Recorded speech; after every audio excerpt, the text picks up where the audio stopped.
Yes. Don says his committee is the most important committee in council, but of course this one really is because it keeps Don's one in check and make sure that everything's done properly. So I declare the Audit and Risk Finance Committee meeting number ARF 23/1 open. Welcome all those present, including our presenters and our independent member, Stuart Henderson. I think we have two apologies for lateness from traffic in the eastern side. That's Grant and Richard. Second up. Thank you, Alan. All those in favour? Carried. There are no late items. Are there any declarations of interest that anybody needs to mention? No. All right. Just a reminder that this is being live streamed, so everything you say is recorded for posterity. And on that note, please keep aside conversations.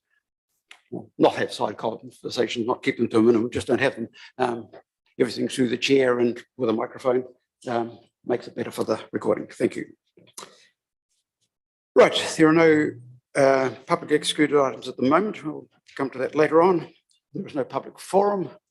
So our first item of business is a presentation from Bancorp.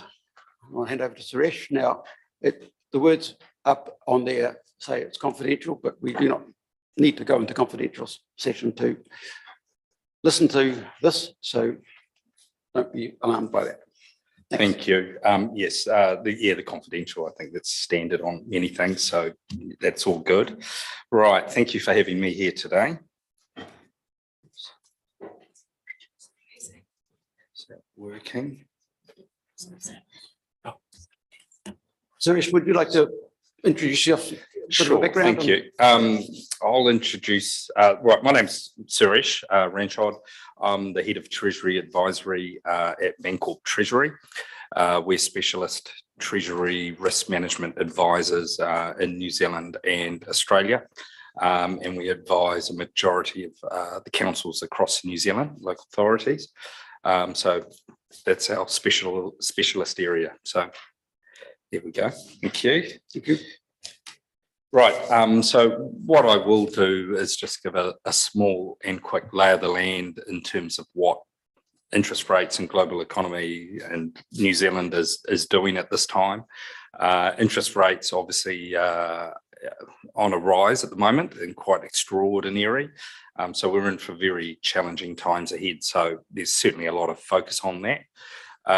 Then I will touch on how Western Bay is currently positioned in terms of its debt and interest rate risk management profile, and what we're doing. We've got a minor policy breach developing, and what our plan is to address that over time, and then talk about, you know, the debt forecast and bits and pieces like that to add to that context. So globally, I think everybody here is well aware of the inflation problem that we're suffering, and it's pretty out of control, and something we've not seen since the 80s. So what we can see here at the moment is it appears that the worst is behind us, that inflation has peaked. And you can see there from these major economies, Australia still got a little bit way to go for them, but the US, ECB, UK have largely peaked and are starting to edge down.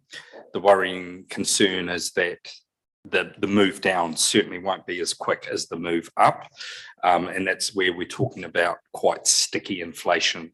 And in fact, they're one of the measures, which is what they refer to as the US PCE deflator, has just ticked up in the last couple of days for the last month, which implies that it's quite hard to get inflation back down into a manageable space. And as a result, central banks are having to work very hard to get that down. New Zealand there looks relatively flat, 7.2. Always worth noting that New Zealand data on inflation is quarterly, where everybody else around the world does it on a monthly basis. So they are more up to date than what we've got. On the domestic side here, NZ inflation is still very high. Our latest reading was 7.2% for the December quarter. And on this chart there's a number of things they're showing that. The charts here go back 20 odd years. You know, we are at 20 plus year highs for inflation. And it's no surprise that the worst areas that we've got at the moment are obviously food, housing and household utility costs, and transport. Sadly, you know, those things households can do very little about, and they're just having to weather that storm. But there has been a little bit of reprieve in that energy costs are starting to come down, with oil back now down, not to pre-COVID levels, but getting very close. So energy costs are down, but sadly, things like food and housing, which is slowly getting back down, are going to be a bit of a problem. This one here, I think this is more just for reference for the people here, so they have an idea of how bad things are. Annual change there's a quarterly change. I like to focus on the annual change there. Home ownership, you know, 14% up. You know, rentals up 4.4, grocery bills, your food prices 11, and food and vegetables a whopping 20%. And sadly, that is one that, given our insight with the export sector and horticultural clients that we have, I just can't see that one coming down in any way or shape or form. And if anything, is going to suffer upward pressure. So very sad, but it's a problem we're going to have to somehow navigate. Transport is up 8.4. So you can see all those things combined together are very stressful for households. Suresh, can we just interrupt a minute there? Councillor Coxhead has a question. Sorry to interrupt, just a quick question. So what was the inflation rate like at the end of 2008, pre the GFC, when people had interest rates of 10%? Correct. Yeah, I mean, there we can see right there, you know, we were heading up towards 5%, you know, but the rate we're seeing at the moment at 7.2 is certainly not in my memory. So yeah, it's up there, inflation. Now, that's a good reference point to GFC times. And I can't even remember what the average house price was, but it was probably 250, 300,000 15 years ago. I just can't remember. But that's the worrying thing, is that where interest rates are higher now, when house prices are materially higher than then. And I do remember having a mortgage then, and it was pretty hair raising. And I was probably young enough then to have, didn't have children, so that was helped. But yeah, it was tough. Right. This one just highlights the food price inflation issue, highest in 32 years. And what's worrying here, there's two lines here.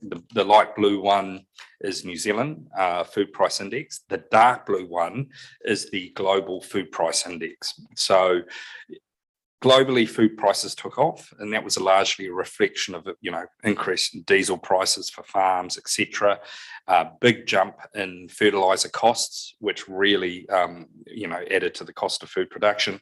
But you can see we've sort of diverged. We're still going north, and the rest of the world has got some normality playing out. Now, this is before the events we've just recently had, that is going to cause some issues on the horticultural front.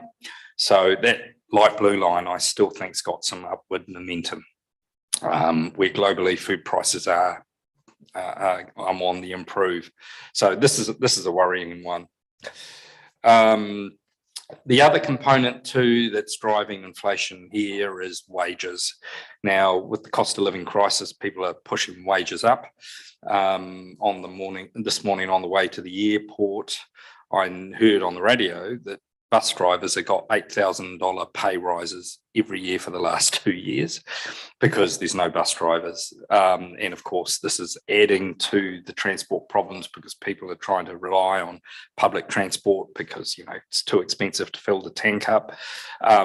So we've got this wage problem here carrying on. And this is an interesting one here. You can see on the left-hand side there, And these are RBNZ charts that they have seen, and this chart goes back to pre-GFC 2007, that wages are on a tear. We've got a shortage of people, and then we've got people demanding higher wages. So there's this big battle going on. Interesting there, since the November MPS, which is the monetary policy statement from the Reserve Bank, in February, which was only last week that these figures came out, they expect less wage pressure coming on because, things are getting tough, business is getting tough, so they're not hiring as much. Now, one of the reasons is our chart to the right is the Reserve Bank believes unemployment will rise towards 5.7, nearly 6% by 2025, right? So these higher interest rates, this rough patch they're about to go through is going to see some job losses. We're already starting to see some headlines around that front. This is what's going to hopefully deal with the wage price spiral that we've got playing out at the moment. Housing market. So housing market, and two things on here is migration and housing. Right, so one of the issues, 3 years of lockdowns and COVID, we saw migration collapse. So the net migration figure there is the dark blue line on the left. So post-COVID, when COVID hit, we went to zero because you couldn't get in, couldn't get out. When you could get out, it seems we lost more people than we were gaining. And at the moment, that light blue line at the top is the migrant arrivals. So we have got, on this chart, migration running at a 22, 23-year high. But the problem is we're losing just as many people on the outside as the young ones resume their OEs, etc. But we're back into positive territory. This should help stem the wage price spiral that's playing out. But we need people in the right roles and the right jobs to help with that. What that means, hopefully, on the right is house price falls ease, because we've got more people coming in, that the demand for housing supports house prices. But in saying that, it's been a long time since I've paid a 7 or 8% mortgage rate. We need to work out what that means for everyone, including migrants. Consumer confidence, well, we're plumbing GFC and all-time lows, and it's quite understandable why consumers and households feel so grim with high interest rates, cost of living crisis, not to mention the storms and the weather. It's pretty hard to be positive. Now here, these are global indices, so OECD global, Australian, and a US consumer confidence in there as well. And of course, our New Zealand one, which is the black one, right down the bottom, had a little reprieve from the bottom. Not sure 100% why, but maybe people think this is as bad as it can get. Business confidence also trudging lows, so record high interest rates, certainly in the last 15 years, will do that. So what does that mean for interest rates? Well, everybody's hiking. Even Japan down the bottom is talking about hikes, and they haven't hiked interest rates, I think, in 30 odd years. You've got there the blue line there, which is the ECB. Even they've come off zero up towards a 3.5. You've got Australia in there as well. They're the green one, they're heading up. And of course, the US and New Zealand, which are the stark outlier because we're going the hardest and highest. And now with actually the US and New Zealand are following a very similar track towards sort of 5.5% cash rate. But then we're also heavily inverted, which means the market implies we're going to be cutting at some point, because like 2007, when mortgage rates hit 10%, there was no way that we're ever going to stay there. So that's why the curve's inverted and pointing down. But the debate at the moment is that inflation is sticky. It's not coming down as quickly as we expect. So we may have to stay up there a little bit higher than what we think. But, maybe 18 months, 2 years of 8% mortgage rates might do that. So we love this chart. This shows every hiking cycle the RBNZ has ever done since the OCR mechanism was in place. The dark blues are all the hiking cycles. The greys are all the cutting cycles. To the far right where we are at the moment, the blue is what we've delivered. The mustard is what's got to go. And as you can see, we're tipping over that edge and we're starting to see cuts priced in. But it is by far the most aggressive hiking cycle we've ever seen. So it's very much uncharted territory. I don't think we've ever added 5% of hikes ever, although coming off a very low base. So what this next chart shows is this is the swap rate. So this is the mechanism, or one of the mechanisms that we at Western Bay use to manage our interest rate risk. Swaps we can overlay when we have floating rate debt or borrowings, although with the LGFA, we can do fixed rate borrowings with them, provided the mix of the outright fixed rate plus the credit margin that we apply for borrowing those funds from the council, from the LGFA, ticks boxes in terms of what we think is probably a good rate or not a bad rate, or is a bad rate. At the moment, swap rates around 5%. You wouldn't be hedging 10 years at 5% because I don't think we're going to stay up there for 10 years from a historical perspective, because, debt is much more prevalent now than it was 10 years ago.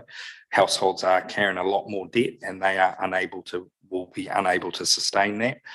And also what's interesting is we've kind of reached a peak and there's quite a lot of volatility. So what you can just see there is from about September last year, we're now reached a peak and there's a lot of noise going on. The swap rates are swinging around nearly 1% as the market tries to work out how long they need to keep the foot on the pedal.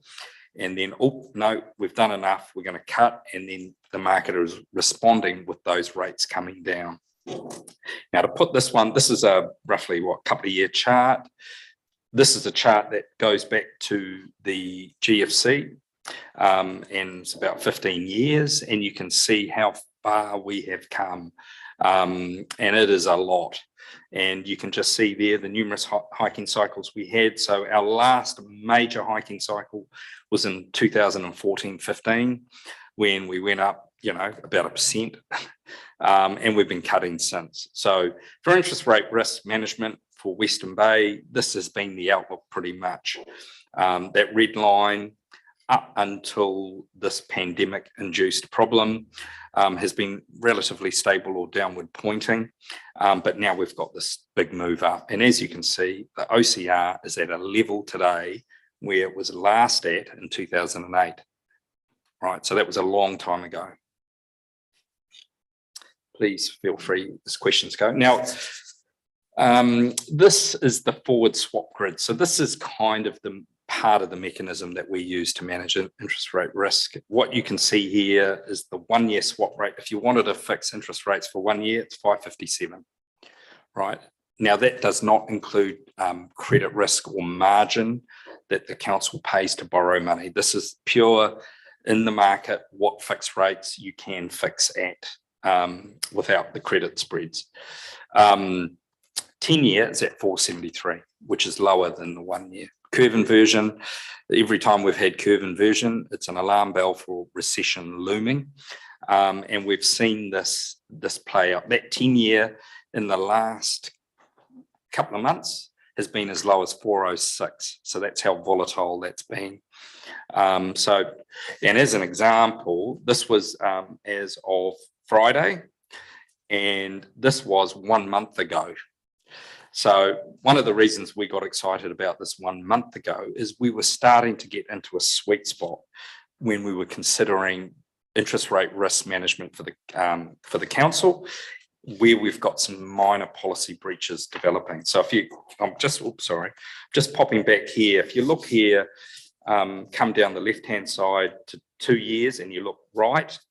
So we can do interest rate risk management starting in the future, not today. So we can do what we call forward starts to address where we're going to have interest rate risk in the future. Out of 2 years Correct. currently. Just a question from Councillor Joyce. Two quick questions. What margin is the council paying over these swap rates? That's going to vary based on its, Sarah, at the moment, what's that about 80? 80 basis 80-ish. points. Okay. And how do these swap rates at the moment? You talked about the local government finance rates. LGFA, yes. Yeah. How are these comparing at the moment? Well, so they have a margin. So when LGFA issues a bond, basically it's swap plus a margin. So they will issue at that swap rate and what margin the market is prepared to accept for them for their credit risk. And that can be anything from, 40, the longer you go, obviously there's a premium for that. But, we've seen 40, 50, 60. I haven't had a look in the past week, but that would be anything between 40 for short term up to 1% if you go for 10, 15 years. And we pay a margin on top of that again, I presume we do. No. So we can get shorter term debt cheaper. Correct. But then the logic to that, less risk. Yep, perfect. So what's interesting here, if you look there just from the left 2 years out, you could do a 2-by-1, which is a 1 year swap starting in 2 years at 455, which is 1% cheaper than a 1 year swap today because we expect rates to fall. Now, if you We have another question from Deputy Mayor Scrimmage. yes, Yeah, in those last two charts you've had up, there's sort of been a perceived or a movement of 0.5 to 1% over the last month. Yeah. What do you perceive as the main drivers for that change of view in that month? it's been, the first chart I showed was peak inflation, right? So we've peaked. The problem is we're not going back down to 2 to 3% as quickly as we went up. And that's what's driving that. The market is going, it's sticky. We've peaked, but we can't get it down to where we want it, 3%. Time will take care of that because inflation is a measure of prices today compared to a year ago. So, it will slowly burn through, but it's the market saying it's sticky. It's not sticky. So go back to some of the drivers then, perhaps you talked earlier about food inflation and how we're diverging from the rest of the world. That's quite different to probably what I would have expected 12 months ago when the war in Ukraine broke out and we started hearing about all the crops that weren't being planted there. We might have expected to be a lot more stable here than other parts of the world. It's turned out to be opposite. Yes. How do you explain that? Okay. All right. Now that is an interesting one. Dairy prices are down 30%. Meat prices. I think there's still ferocious demand for food, and we just certainly haven't made enough to support that. So, we advise a lot of exporters, and I've got, for example, the meat guys. Every year for the last 3 years has been a record year. It's just record year from the demand, overseas demand, but just pushing up prices. So that hasn't moderated. There's still high demand. Fertilizer costs have only come down in the last 6 months. Importers of the rock and urea and all that were paying $1,000 a ton or $1,100 a ton to get that in, and when they were used to between 300 and 350. Now we're around 450. So we've got to wait for that to get through. Labor costs. So all the horticultural guys I talk to still can't get labor, still paying through the nose for labor. Fuel still, even though it's moderated, it's just taking its time. And of course, the weather events have been quite catastrophic.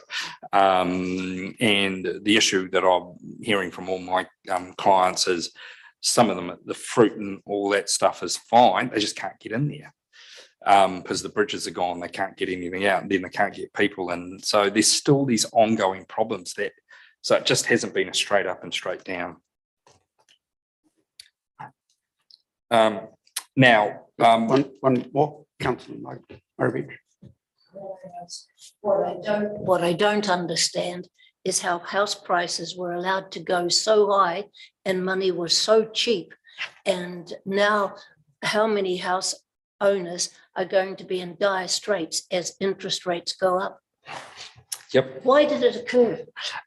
Because people had a 2% mortgage rate, 2% mortgage rates. So that did it, and people could not help themselves. To be fair, I think the governor, in hindsight, probably overcooked it on the downside. It looks like we're going to overcook it on the top side. I think the last time I may have presented here, we were still going, right, we're going -50 cash rate. And, from my corporate clients, all the banks that were engaging with my corporate clients were preparing them for negative interest rates, how the systems will cope with negative interest rates. Swaps would be ineffective because you can't have a negative rate on your swap. The mechanics of that fell over. So people believed that house prices were the place to go. There was also substantial amount because people couldn't travel, so they decided they would do quite substantial renovations on their properties and put pools in and things like that because they couldn't travel. So that drove it as well. And the demand for builders and everything just went through the roof. But interest rates normalised. And I believe that people perhaps thought that, for 15 years, interest rates have only gone one way, and that was down. And then they got to zero, and then they suddenly had to ping back up because we reached a limit. I think there is for people who bought at the peak and leveraged up, and those that may have paid off a mortgage and thought, right, I'll borrow some more and do something else. But the problem, most people who, carried on as normal through this are relatively fine, although on paper they might have lost a lot of money because that's what people will think. I could have sold my house for 2 million, now it's only worth $1 million. So would have, should have, could have scenario, but those people will be fine. But yeah, there is negative equity out there. So just there, I just wanted to highlight that we were getting rather excited about interest rates because out of 2 years, we were looking at rates around 450, and then suddenly we were looking 368. So this is just highlights how curve inversion can, once the market starts to see cuts, you can start to see quite substantial value because, what goes up must come down. But that has largely unwound because people are now going, oh, it's not that easy. We're not going to get inflation back to 2% as quickly as we went up, and it's going to take some time. So swap rates have been very, very volatile. So what does that mean for the council? Right. So Western Bay has been really quite highly hedged for quite some time at the short end because, debt really hasn't materialised as quickly. In fact, I think the projection for debt, what we have currently at debt, we were projected to be about 20 or 30 million higher 2 years ago, but we've still, takes a while to spend money and to deliver on certain projects. So we are highly hedged near term, but we've still got this reasonably aggressive debt growth profile, which says that in 10 years' time, Western Bay will have debt circa 250 plus million, right? Now, we've got to get there, and that may take a while. We've got policy breaches developing there in 2023 and 2027 at the minimums, provided debt continues to take off as expected, right? Then there's also this issue around Three Waters that has been resolved. Not sure, we're still not 100% sure what way it's going to go.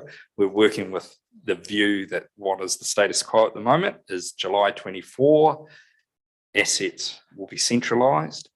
There'll be some make good change in debt. And, Western Bay's debt could come down quite materially, which is not shown in this. If Three Waters does not happen as currently expected, then the scenario stays. But for now, we're going to try to address those policy breaches in 24 and 27, but they are a problem still a little way away. once we get to the end of this hiking cycle and then work out what pieces need to be picked up after that, we'll be able to do that.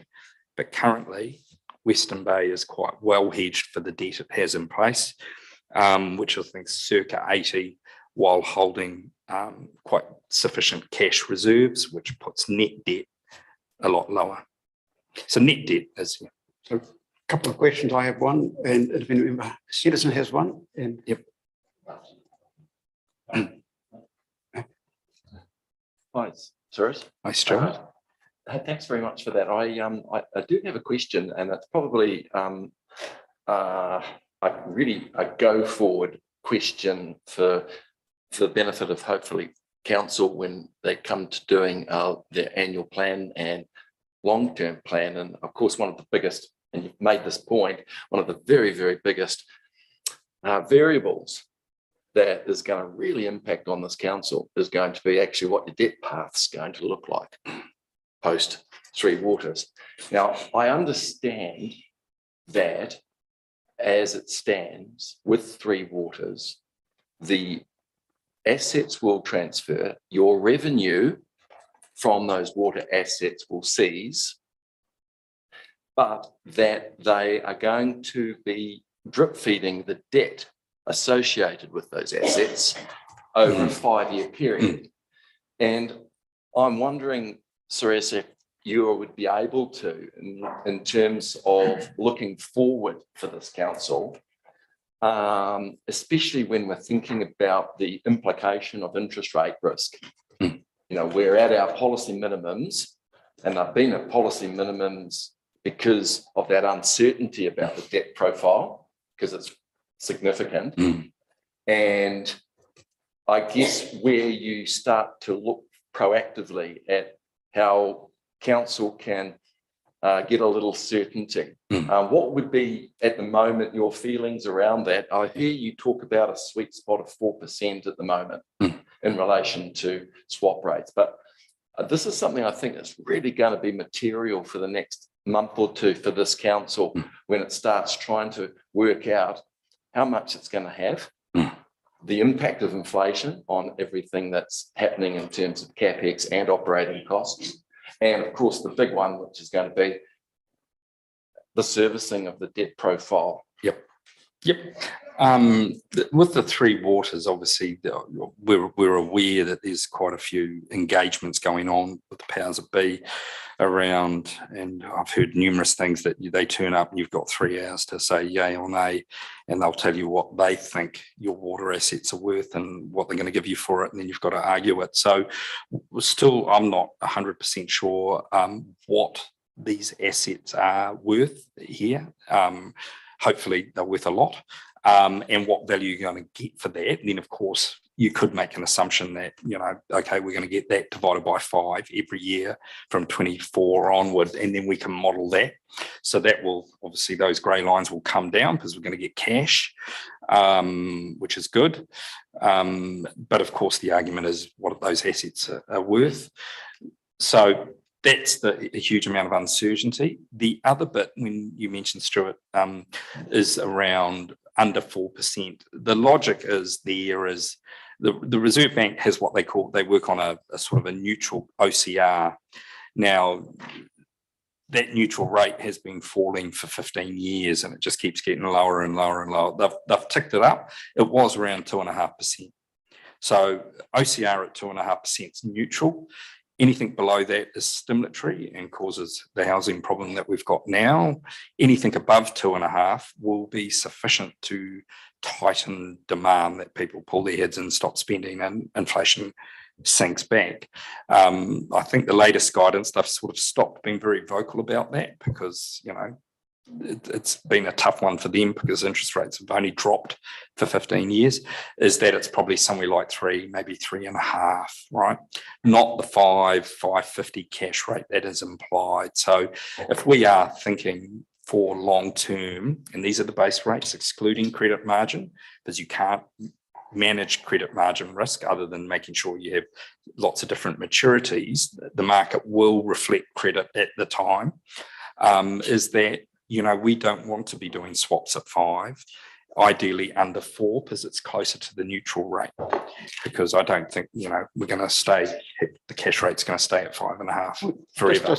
Just going back to that, we are working with the National Transition Unit on agreeing values for the assets and the debt transfer. So I just want to make sure we're not painting a slightly negative picture of the interactions with NTU, because actually we've actually worked through our process and it was nothing except incredibly positive and a very high trust conversation that we had with them. We had it on Friday with Sarah and Azura and people from our assets team, so it was very, very good. And just remember, we're not actually putting a value on our asset. We're putting a value on our debt. The asset goes over no matter what that is. You're quite right in terms of the repayment. What they're going to do is on day one, settle on any councils that have got debt of less than $20 million. So that's just a straight out on day one, on the 1st of July. For any other councils, it will be over a 5-year period, but we have been assured, and it will be in the funding agreement, that they are covering all costs of capital.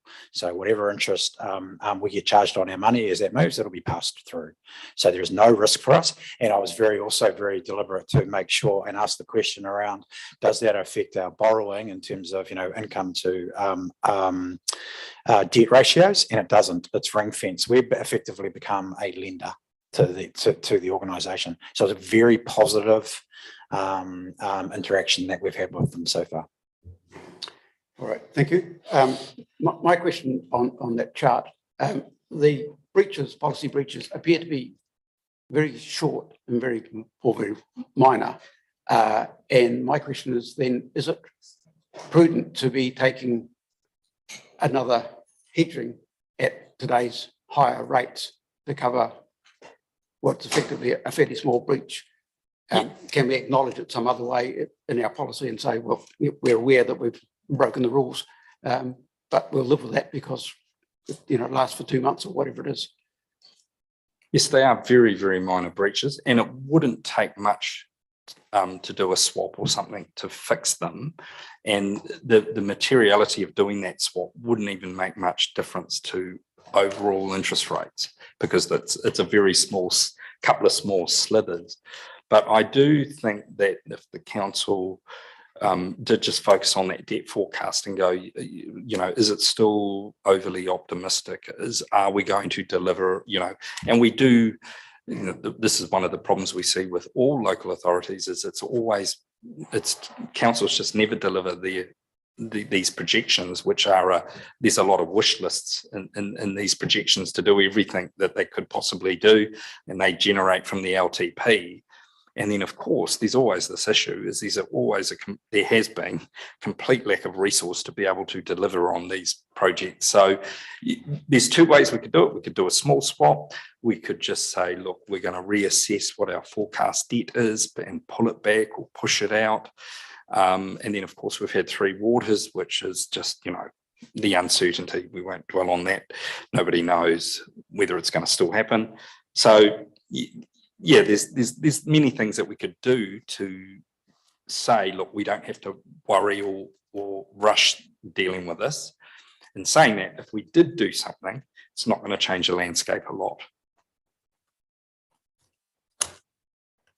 Well, we've got an expert here, sir. There is the view that local government has been poorly served by central government. It takes the money, it takes the benefit of everything that we do when we do developments. Do you ever give advice as to what sort of percentage of tax take we should be expecting to come from central government to do the work that we do? Do you give that sort of advice? No, sorry. Not that. No, I would not dare engage in that, I'm afraid, to be fair. I'm interest rates. I've known Stuart for a long time, and I'm an accountant by trade. And so what we do here is from a corporate treasury perspective. It's more than the big picture stuff. Back to the show. Right. I think that's it for me with the charts. All right. Now, before I ask if there's any other further questions for Suresh, we've talked about interest rate swaps and hedging. We've got new councillors around the table who may not have been exposed to these sorts of concepts before. I was wondering if you can just give us a little bit of an understanding of what that means, what the costs are, what the benefits are, why we do it. Well, interest rate swaps are a financial derivative for managing interest rate risk. They are certainly sophisticated and not for the faint-hearted. That's why people don't normally engage in them other than corporates and councils and sophisticated players. You would have probably history of it, you would have seen was farmers that were sold swaps in the early days that caused them a lot of grief.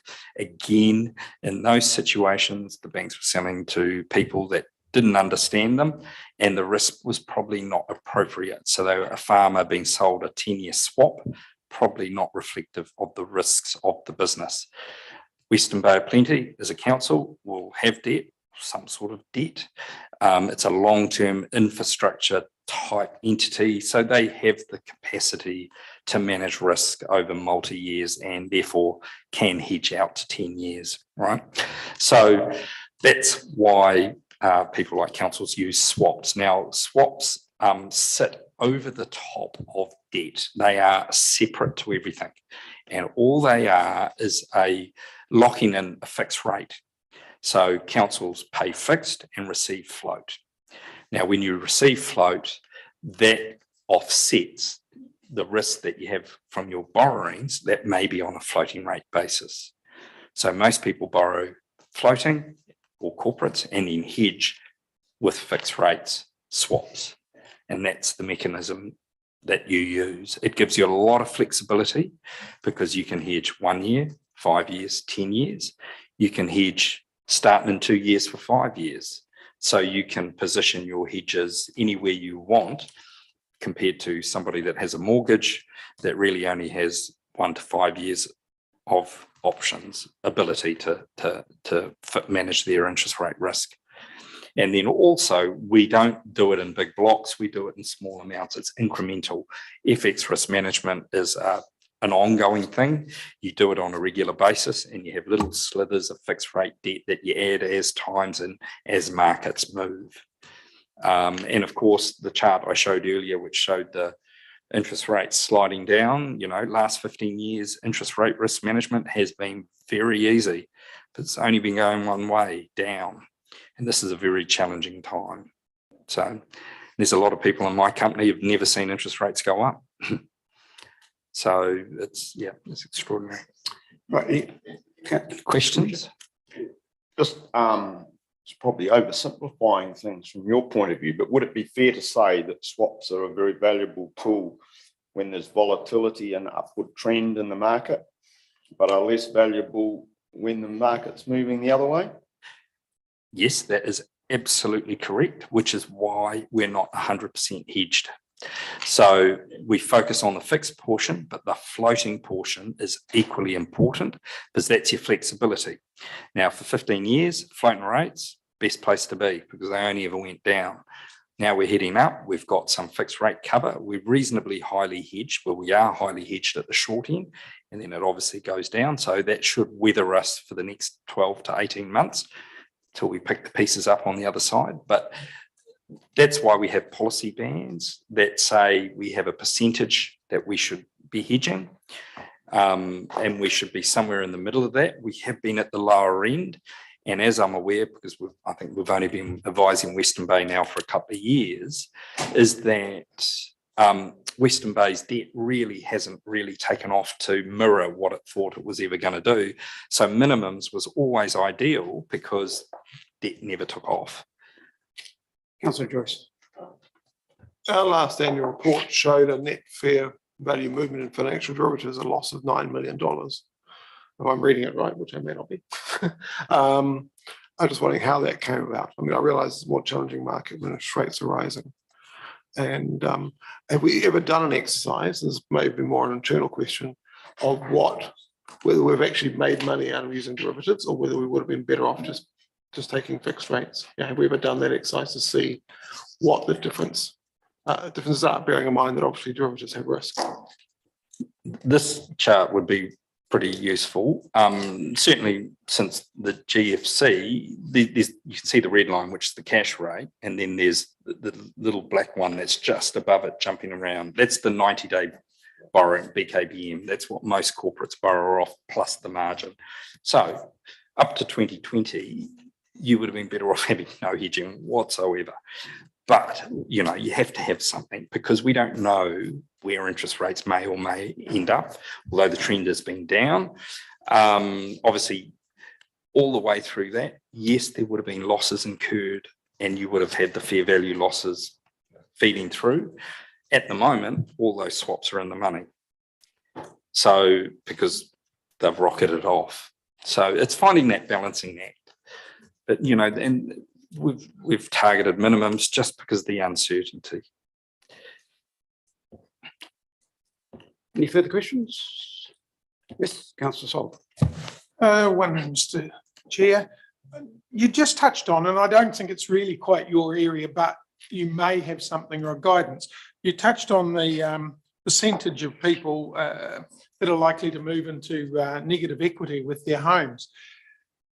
You must, somewhere along the line, I guess, have some thoughts of where that's likely to go. What sort of percentage of people may wind up in that trouble? I presume you've got some idea of everybody's debt. No, not me, but the banks have been saying it's looking like maybe 3 or 4 or 5% or something like that, which will move into negative equity. And it's interesting. I'm not one to comment on how the banks operate, but you know they should test you on interest rates being, I don't know, 3-4% higher than that they are. So there's a lot of people that have got mortgages and then suddenly, oh, crikey, I can't afford it. So we're not sure why that's happened because people shouldn't have been lent, you know, $1.5 million to buy a house as a first home buyer. So we've got to work that out. Of course, it has been made worse from a high cost of living. You know, everything you touch seems to keep going up. Even, you know, so a combination of all those things has made it very hard. But yeah, there is some pain for first home buyers, and certainly from a lot of people who know what I do for a job, friends that keep saying to me, I wish I'd sold my house and doubled down, you know, cashed up. But you got to live somewhere. Councillor Daly. Suresh, I've got a couple of questions if I could, but firstly, can you go back to that policy breach slide? Can you just explain, I might have missed it, what the policy breach is? It's okay. So the red lines are our policy bands, right? So that's where we should be positioned or where we can be positioned with fixed rate, you know, fixing our interest cost and for everything Western Bay wants to achieve. We are roughly in the green. That's us. Now you can see there in 2024 where the grey, there's a little square, sorry, I can't point. And then also a very thin slither from 26 to 27 where the red line has just gone above. So that's where we've got interest rate hedging that's below the minimum that we're required to have. But remember that is based on us having debt in 27 of circa 175 million. Okay.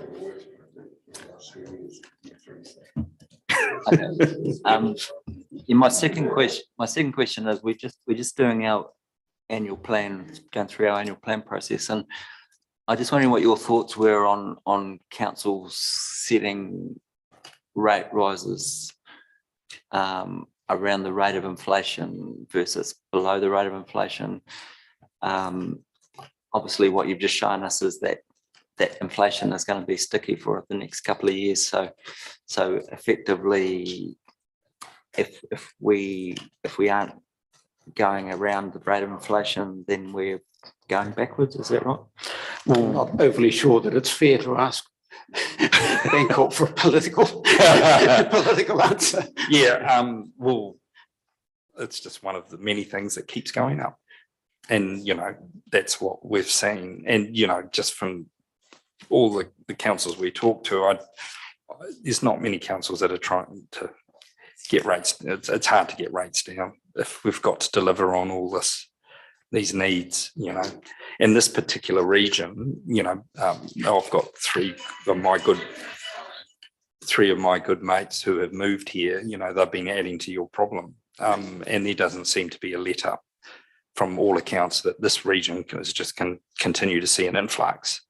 So I think that's a balancing act that, yeah, you guys, you need to keep going. Councillor Cox had a question after she's paid us our chocolate fish for. No, I don't need a chocolate fish. Just back to your point about the banks and testing. Bank test rates are generally speaking 3%, sometimes even 4% above current rates. So at the moment, running around about 8.5 to 9.15. So the other thing banks do is they stress test all expenses. So you might have a very tight budget, but they'll always have a minimum amount that they accept for obtaining a surplus for a loan application. And they also sensitise income. So to be honest, I think that they're being as prudent because at the end of the day, they don't want to see people in this situation either. But going back probably GFC, but even prior that, I mean, houses have definitely been sold for less than what, you know, the mortgage is. And I guess you probably all know in New Zealand, we don't have the luxury of just walking away. Basically, at the end of the day, if you're left with it, let's say your debt was $100,000 more than your house value, you are still left to repay that debt for the rest of your life, basically. Doesn't happen in America, but it happens here. I think that term is referred to as jingle mail. Yeah, the jingle mail in the US when they sent their keys back. Yeah. All right. I think we've exhausted the question. Thank you very much for your presentation, Suresh. Thank you. Thank you for having me. I do. We need to move in a second to accept that report. Thank you, Councillor Thwaites. Councillor Sol, all those in favour? Aye. It's carried. Thank you. All right, next one is insurance. Should be equally interesting given recent events down the country. So welcome to Matthew and Diana, who are going to present to us from Aon.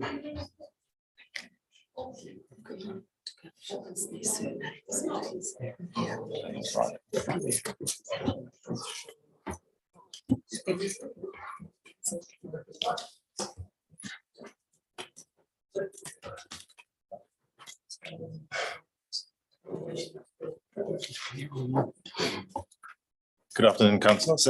Please let me introduce you to Aon Insurance staff. Matthew Wilson, who's the National Manager of the Local Government Risk Practice, and Deanna McDonald, who's the National Client Relation Manager, Local Government Risk Practice.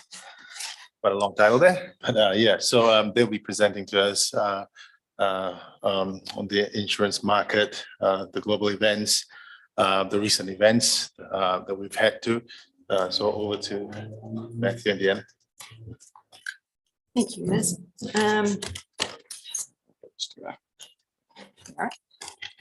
No, I've got technology phone already. How do I make this go? Yeah. No, he's got it. Thank you.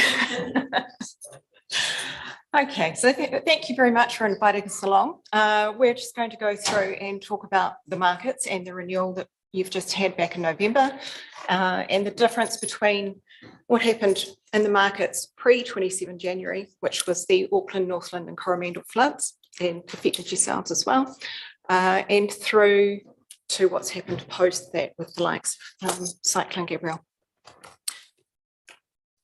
Okay, so the New Zealand local government landscape's been continued to be challenging over the past wee while. We've had regulatory and legislative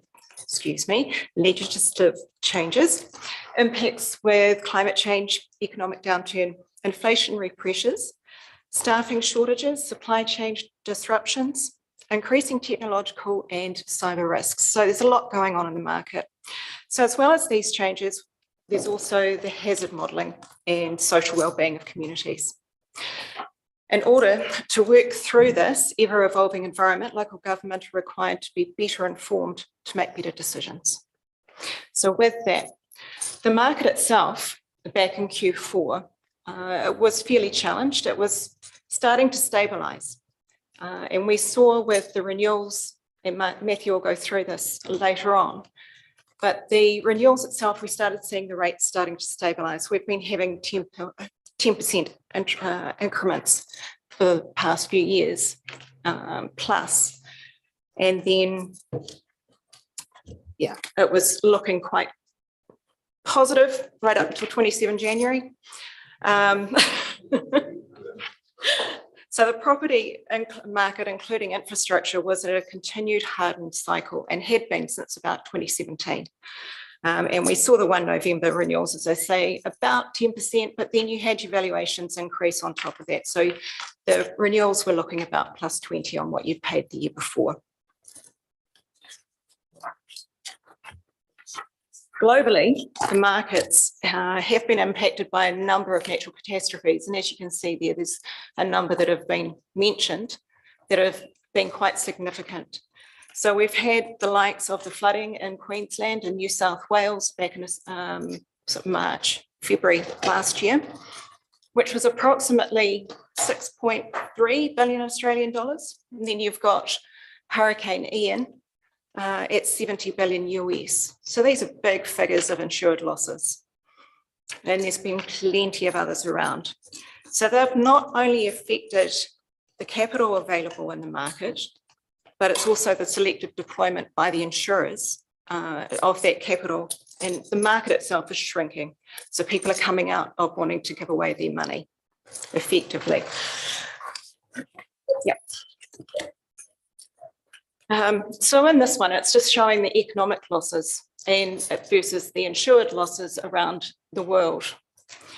So natural catastrophe exposures saw both local and global insurers remain conservative, especially around declared values, with inflationary pressures and the likes of the Ukraine war, amongst all those other things I talked about a bit earlier.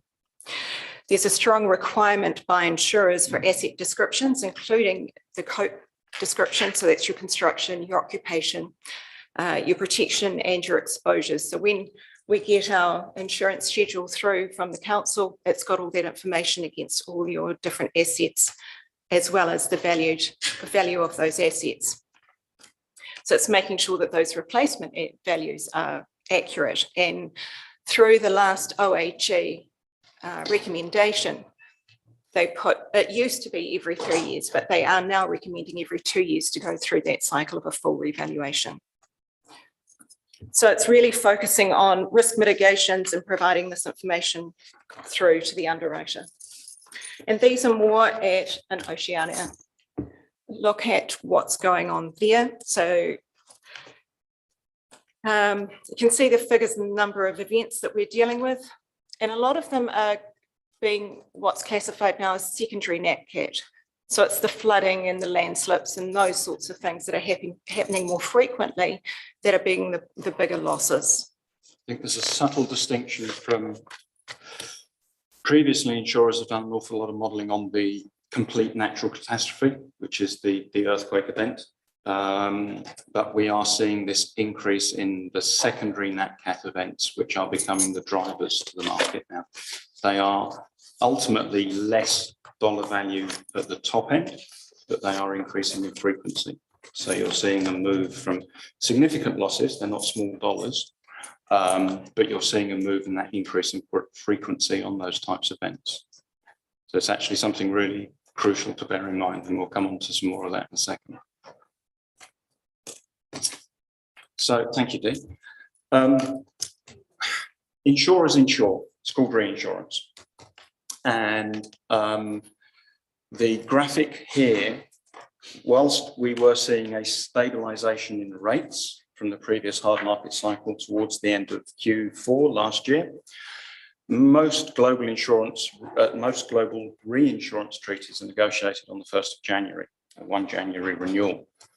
And this graphic shows that there has been a reduction in available global capacity, circa about 100 million US, if you just look at the top line numbers. Now, that is important to understand because we play in the global markets. Your insurances are linked back to the global markets. Global events and local events do impact the decision-making of insurers as to where they wish to deploy that capital. As Dee said, this presentation was put together prior to the 27th of January event, and obviously prior to the tragic events down in the Hawke's Bay and the rest of the country with Cyclone Gabriel. So I don't have a slide about the impacts of Gabriel, but I will talk to some of that. If we just look at the 27th of January event, and it is still too early to tell, but it was a secondary Nat Cat loss. So again, it ticks that box from the reinsurer's perspective. Initial estimates are in the region of $1 billion New Zealand dollars. It is a shock event to the market. Mostly it was domestic. There is some corporate, there is some commercial, but it is largely domestic. I was listening intently to the previous presenter about inflationary pressures. There are thousands of motor claims going to come out of that one event, density of population, et cetera, et cetera. Don't know what that's going to do to car prices. Don't know what that's going to do to availability of motor vehicles. Don't know what that's going to do to the availability of repairers, the shortage of labour. It all sounds very doom and gloom, but that is just another, and I'm not an economist. I was listening to great interest with what the other gentleman was saying, but that's just from my layperson point of view. I understand basics of supply and demand, and there's going to be some issues. Inflationary pressures are going to be, again, further stressed. Building materials, building labour, finding somewhere to build. These are all significant questions that have got to be answered. Where do all those displaced people go and live? Do they come to the Western Bay and then increase your rating base and dynamics as to how many people you have to look after? Don't know the answer to that, but these are just things that we're, from a market point of view, are keeping an eye on. There will be significant business interruption losses potentially, such things as alternative accommodation. And this was all over global papers. And some of it was sensationalist, but a lot of it was accurately reported. We place quite a lot of business for yourselves through the London markets. The London underwriters will have seen this. So part of what we have to do is manage that relationship with those markets and work through what the realities of these things are. Now, as I say, this is all pre-Cyclone Gabriel. The comments we're going to make now are relevant. I mean, again, it is very early to say, and I don't quite like talking about Cyclone Gabriel because it has been a tragedy. People have lost their lives, their livelihoods. Circa $4 billion is a number. It's very early days. Who knows what that's going to be, but that's a number I've seen bandied about. That may go up, may go down.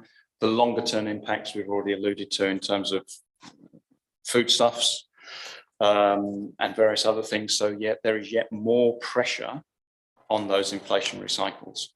That's from our perspective, if we just look at it from an insurance perspective. So the aftermath of all of this, we established that reinsurance was going to be, or there was less reinsurance available, therefore insurers will be a lot more selective where they deploy their capital. New Zealand has had, in the space of what, 14 days, 2 major market shock events. How are we going to manage that with the insurers? We initially thought after the 27th of January event that the rating increases themselves wouldn't be too bad. It would just be a question of insurers being a lot more careful where they deploy capital. So this shows about a 10 to 15% rating increase on property. I think that's going to be nearer 20% following Cyclone Gabriel and the further pressures that's impacted on the markets. The remaining comments will still be relevant. When we take your property program, whether that's your above ground assets or your infrastructure assets, and I'm not going to get into a conversation about where Three Waters is going and when is it going to happen and how is it going to happen, as the previous gentleman did, I'm going to talk about as it is now. We don't have one insurer who provides you with 100% of the cover. So we have a lead insurer, and then we have co-insurers who follow, and between half a dozen maybe we get the complete 100% required. That is done so that one insurer does not have too much of an exposure and therefore is able to put capacity up. The rumblings that we are hearing at the moment that we might find insurers wanting to write back capacity. Typically on a property program, lead capacity will be around about 30–35%, and then you fill the rest of that slip with other insurers. We don't know where it's going to go, but insurers might start saying, okay, well, we only want to put 20% out. So then we have capacity issues. What markets do we go to fill the remaining capacity? As Deanna mentioned, increased focus on underwriting information. COPE is the acronym we use, construction, occupation, protections, exposures. We have spoken to you previously as a council. Insurance underwriters are conservative with a small c. If they don't know enough information about something, they will charge you for it. So the more high quality, good data we can provide to them, the better the conversations we can have. Bearing in mind this global, the reinsurance and the capacity reductions are global, we have to fight with thousands of other organisations to get that capital that is available and get that capacity. Therefore, we need to ensure that the information we go to the markets with is top notch, accurate, clear, and is going to make the insurers say, yes, we'll put the money there as opposed to somewhere else. So that's going to be a focus on information. What we might see is also an increased focus on, excuse me, an increased focus on valuations. Everything's going up, continues to go up. We need to, again, make sure that the numbers you declare for your assets are the appropriate replacement value for those assets, if that's how you wish to insure them. We may see an increase in deductible levels for secondary Nat Cat losses. So you might find that your flood loss deductible, which off the top of my head is probably somewhere around about $10,000, might go up to 150, 200. We don't know yet, but these are the things we're trying to understand. Worst case scenarios, you could see sublimits for storm or flood. So insurers know what their exposure is and it's capped. And we may have to redesign programs. Now, all of these things we have sort of been talking about when we were in the hard market cycle as a way to mitigate those rating increases that we saw incrementally over the last 5 years. The recent events, two weather events have brought us into stark focus. We need to really be looking at that now, because what we are doing now is not necessarily trying to mitigate the market impacts. We are now ensuring that we can continue to buy insurance at an affordable level for you. So this has become very much front and centre.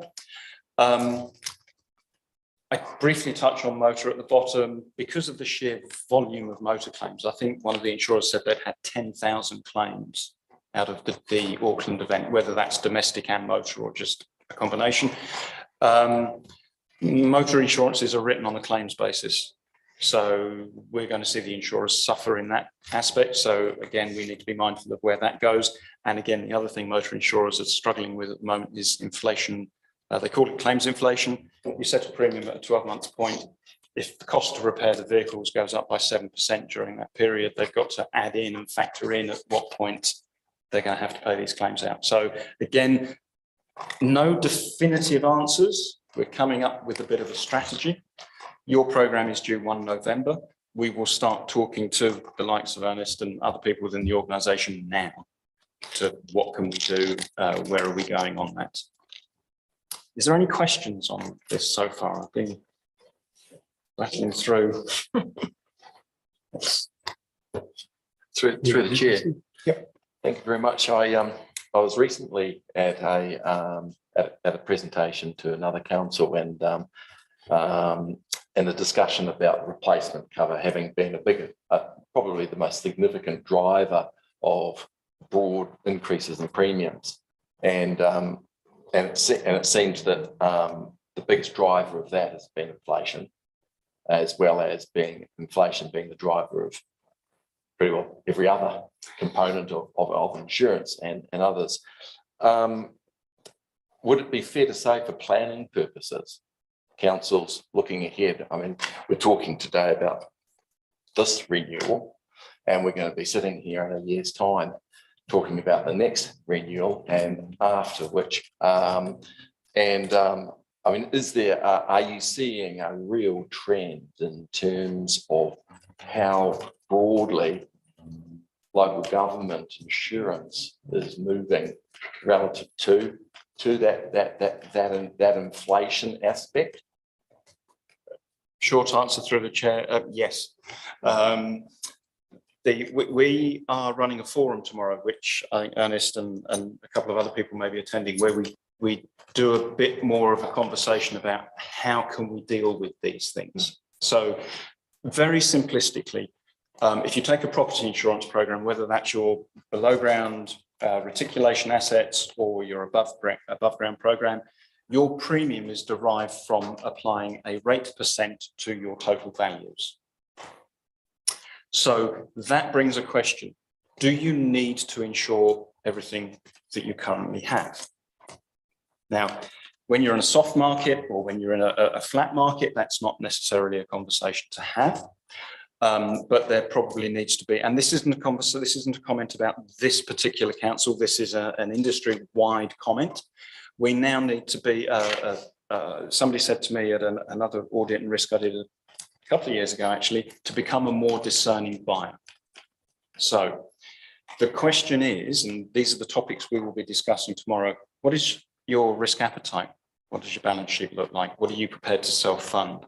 How can we look at trimming those total declared values so that you still insure all of your critical assets, yet have a clear, defined understanding of what you are electing to self-insure, in essence, by not insuring it?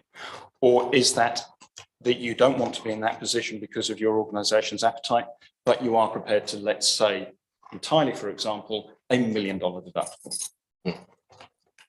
And then how many of those shocks could you cope with? So it's about understanding the appetite and ensuring that we are able, as your broker and your risk advisor, to try and get the very best bang for your buck that you spend on insurance premiums, that it is focused and aligns with strategic decisions and objectives. There has to be a process, because if we were to elect, say, not to insure a property, and the saving on not insuring that property was, I don't know, $10,000, $15,000, let's say, and it's a couple of $1 million worth of property, I don't want to be sat in front of you saying why that property isn't insured unless there's been a process, because in hindsight, if you have a $2 million loss on that property, the $10,000, $15,000 you've saved in premium can be questioned. So there needs to be a structure and a process, and that may already be in place, but my experience with a lot of councils is we just need to really refine that and get an understanding of it. So I have two questions, two more. One of them will be a very short one. Professional indemnity, is that a claims-based insurance? It's a combination. It is. However, the local, so just for clarity, if I may, professional indemnity insurance is basically covering your legal liability through your failure to do something or not do something or do something. In the council arena, the vast majority of claims or notifications and claims that we see are from a building consenting space. The sector is particularly prone to that, obviously, because you do that work. Within a larger portfolio type approach to it, yes, your own individual claims or lack thereof will impact the rating. So there is the capability that you stand and fall on your claims experience and paid claims. Some councils who have had a worse claims experience than yourselves will be paying considerably more in their premiums. The problem is about 3 years ago, the insurance market had to make an adjustment to those premiums because they were no longer sustainable for the sector. Right. They've basically been underpriced for a long time. And as we all know, councils are viewed as having a bottomless pit of money, and you are responsible for absolutely everything that goes wrong. Thank you. And through the chair, my last question is in regards to cyber security and insurance. We were told last week by another insurance organisation that their opinion was that within 18 months to 2 years, it will be uninsurable. 100% agree. Is that your view too? This is, yeah, I have to be careful. My personal view is I 100% agree with you. Yes. Insurance is about a fortuity. Insurance is about something that may happen.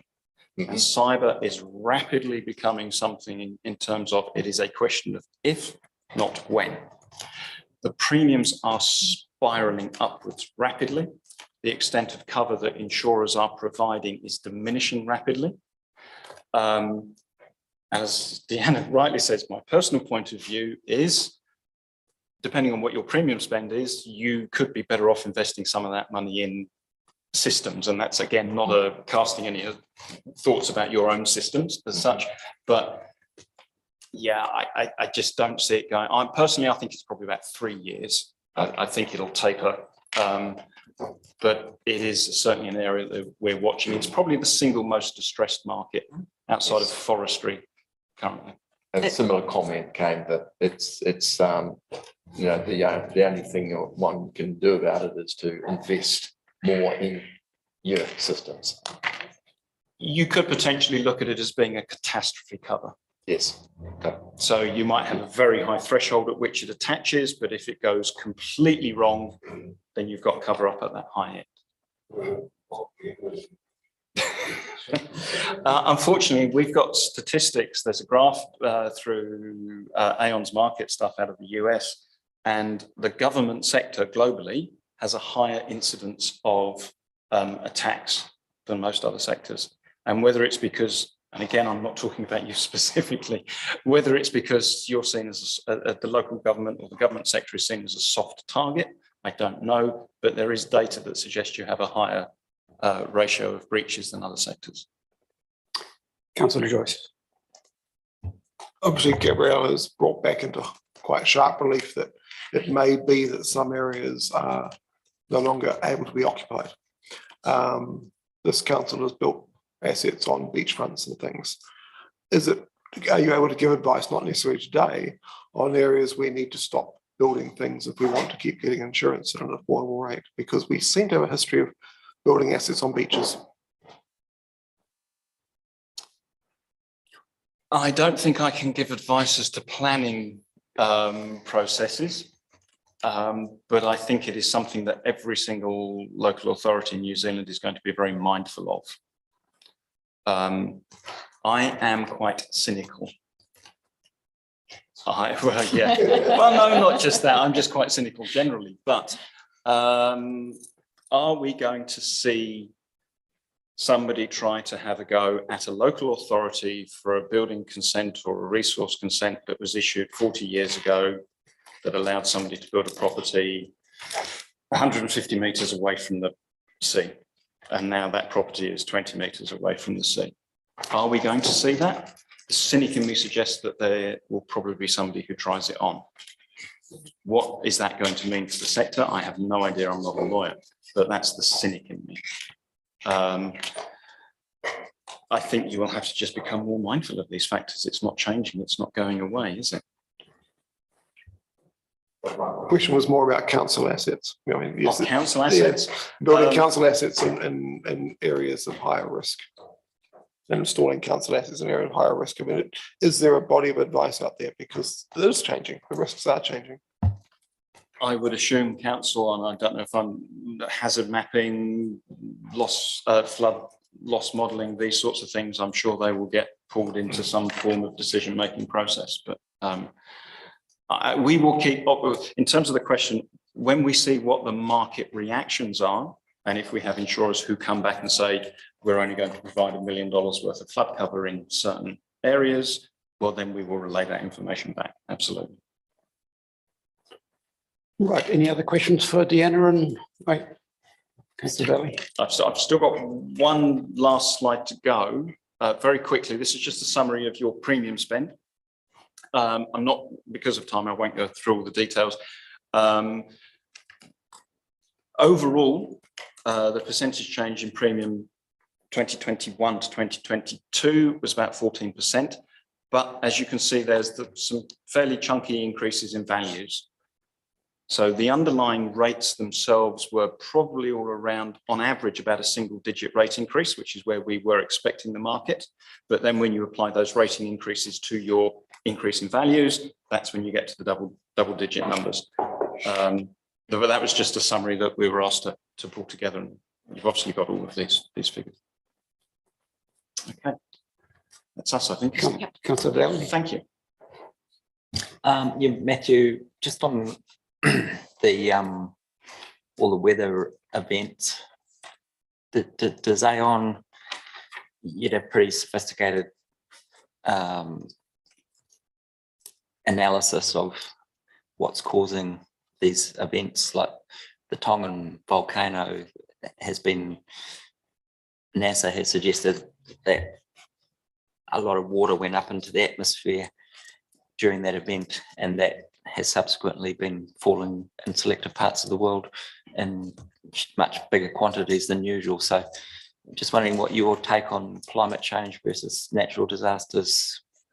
I have no qualifications to talk about that subject. What I can tell you is that we, as a global organisation, have teams of people who will model these losses, and we'll start factoring that increase in frequency in. As for causation, I don't know is the short answer. I'm afraid they probably have somewhere, but it's nothing we see. What we see from the broking perspective is the reports that detail what has happened and what are the underlying trends. But causation, no, I don't know. Right. Yes. One more. Through the chair, sorry, one last, and this might be a very dumb question, so please, I apologise because I am. Is the insurance of Western Bay of Plenty District Council all through the BOP Plus services? So would it be fair in saying that what you've presented in terms of renewal premium summary is a fairly homogenised, it's almost like a Bay of Plenty as opposed to just the Western Bay of Plenty? Or No. is this? It's individualised. It is individualised. We do purchase on through the group, Yes, but it is individualised for the council. lovely. Thank you very much. That's okay. One more, Councillor Joyce. So my ignorance, Vertex combined MDBI, what's that in English, please? And also the next line down, the excess layer business interruption seems to have disappeared. So we stopped that insurance, haven't we? So yes, it's probably my fault for putting Vertex in there. Vertex is a product name. Your MDBI, material damage business interruption, that's basically your above ground assets. The excess layer was a wee little excess layer on the business interruption, but that actually just got absorbed into the main material damage program. It was just a change of wording that we moved from. Yeah. So yeah, I should have taken that out. Councillor Crawford. Does, you know, how I'm just thinking in the domestic market, but I'm not sure in the corporate, when you have a whole lot of assurances like that, does discounting that, or, you know, sort of how do you charge your raters charge out for these policies? So our Yeah. thing, we enter into a process with the BOP group, and we charge a flat fee to the BOP group of councils. So we're not charging you, and we don't earn brokerage on any of the program that we purchase for you. It is just one flat fee, and we work to get the best program available. And there's So a reason for that, because if we come here and say you really need to consider buying this because you have an exposure, it's not coming from the point of view that we are selling an insurance product for revenue generation purposes. The reason I was asking that, I was just looking at, you were saying the increases from 10% to 15%, and I see ours is 14.15%. Yeah. Change. So that's the only reason why I asked that. Yeah. Yeah. All right, well, thank you very much, Deanna and Matthew, for that. I need a mover and a seconder for the risk managers report to be accepted and received, and the presentation be received. Thank you, Tracy. And Councillor Sullivan, thank you. All those in favour? Against, carried. Thank you. Thank you, Ernest. Right.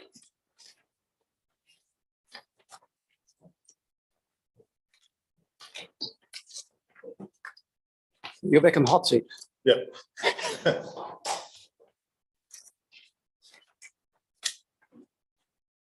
We're on page 25. Thank you, Mr. Chair. Just before we start with the next presentation, I would like to introduce Ernest. He's our risk and assurance manager, obviously new to council, but he's previously worked at Timaru District Council as well as Otago University, the last two roles. He brings with him over 20 years of risk assurance and governance experience. So just before we hand over. So you stole them from there as well. That's right. Thank you. Well, thank you, Mr. Chair and everyone. So this is the Audit and Risk Finance Committee work program. This is measured against your term of reference. It covers everything that we would like you to look at for the quarter, for the year, sorry, and it starts with February this quarter, and it goes by calendar year. So I take it that everyone's read this, and I'm happy to take any questions in regards to this. Thank you, Ernest. I was pleased to see this work program's in quite a lot more detail than previously. Could you perhaps just confirm whether you've just broken things out, or are you actually doing more things than last year? I think we've broken things up actually, more than doing more things. Yeah. So maybe one area you would have covered a few things, but I've broken them up a bit, which give you a better way perspective of what they are actually individually. Yeah, okay, it's a great program of work, so thank you. All right, so that's the work program for the training ahead. I need a mover and a seconder to thank you, Councillor Joyce, Councillor Murray-Bench. All those in favour? Against, carried.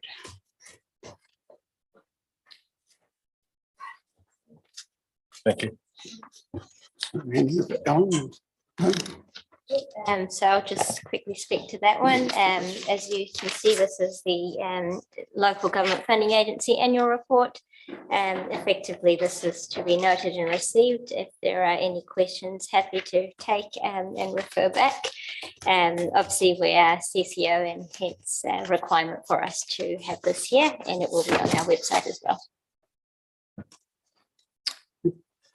I was just asking, Azura, have you now taken over on the shareholder council from James Graham, or is that yet to take place? So we have a position on the shareholder council for LGFA. Have you taken that position over now, or is that yet to be formally? So formally, it's now Adele Henderson. Yeah. Oh, Adele, okay, thank you. From corporate, yes. But she has been formally inducted or voted on or whatever that term is. Yes. Yeah, thank you. We can double check the induction process. Okay. No question. Yes, Councillor Murray-Bench. I just noted credit rating, which seems really quite good. What does it come up from? Sorry, I don't know the answer to that, but I'll come back to it. It's been maintained, isn't it? Same as it was last time.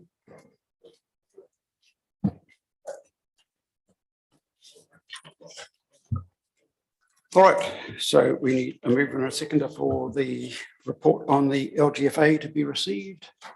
Councillor Coxhead, Councillor Thwaites, thank you. All those in favour? Right, against, carried, thank you. So we're moving on to the BOPLAS report on page 78.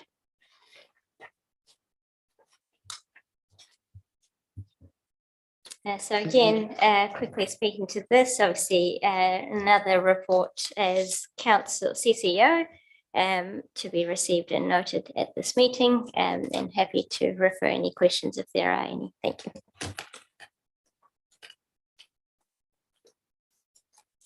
See all the good things they do for us there. You've got a question, Deputy Mayor? I read here somewhere, I can't find it just now, but it said Oplas worked with the regional council purchasing rat tests on behalf of the member councils. We were told a year or two ago, I can't remember exactly when it was, but that our council was struggling to buy them because the regional council had swooped in and bought a whole lot. It sounds to me as if it wasn't very well communicated what was going on.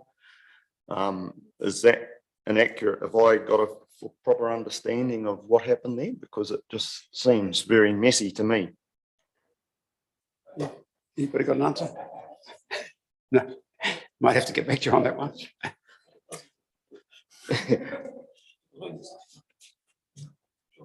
I've got all I need. Pending a resolution to that question. Sue, may I ask, is John's question that the regional council bought them but didn't share them? No, the lack of communication, if they were trying to corner the market, but it seems that our council wasn't aware they would be buying them to share. Yeah.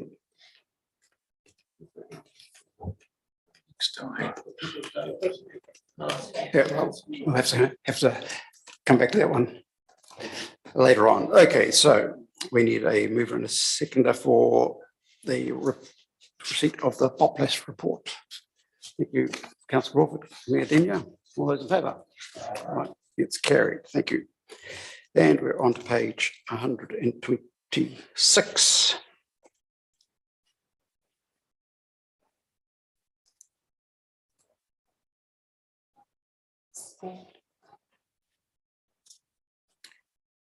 Risk and assurance report. So back to Ernest. So as Ernest is walking his way out, we just want to highlight that we've now combined the risk and assurance report together. So hopefully going forward from a governance perspective, it's a little bit easier in one piece. And it's obviously got a lot more content all combined together for ease of reading. And we've also got a section in there around the emerging risks that we will do a further workshop with council as well. So just to highlight, the risk workshop did get cancelled. However, there will be one upcoming to go through those details. Thank you, through you, Mr. Chair and rest.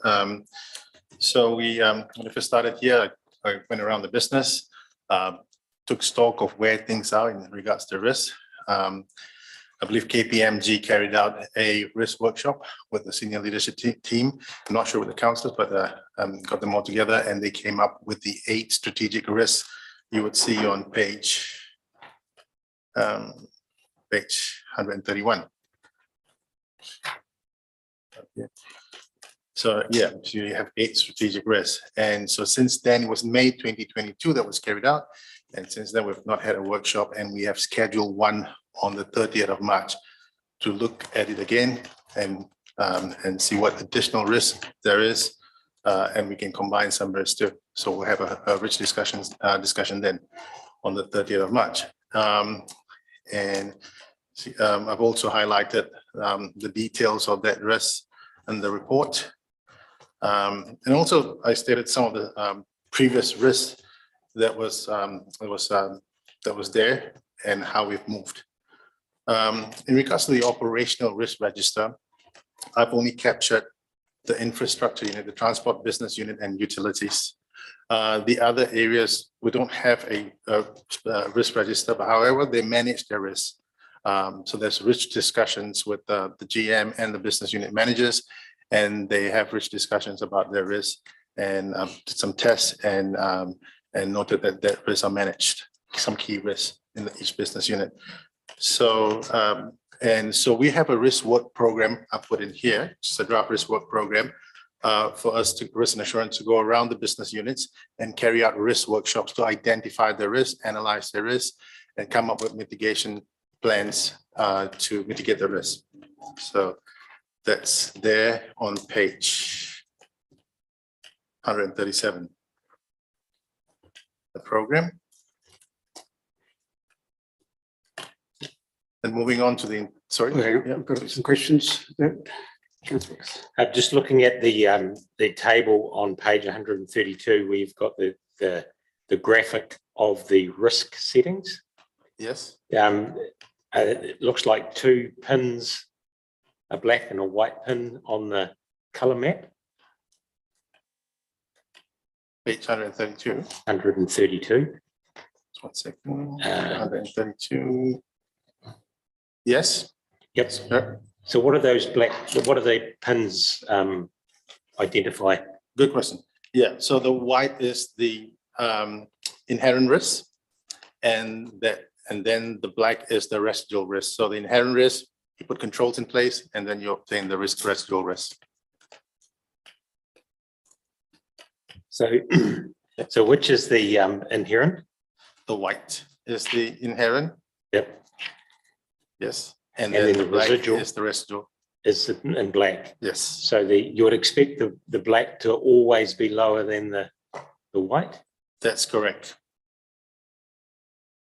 So it's got a couple except there. for one, which is the EV. And so I had a discussion with the CFO prior to this meeting today, and I don't have the answer to why that is higher than it. So because the growth in financial sustainability is also the same. Yes. Okay. Interesting. Thank you.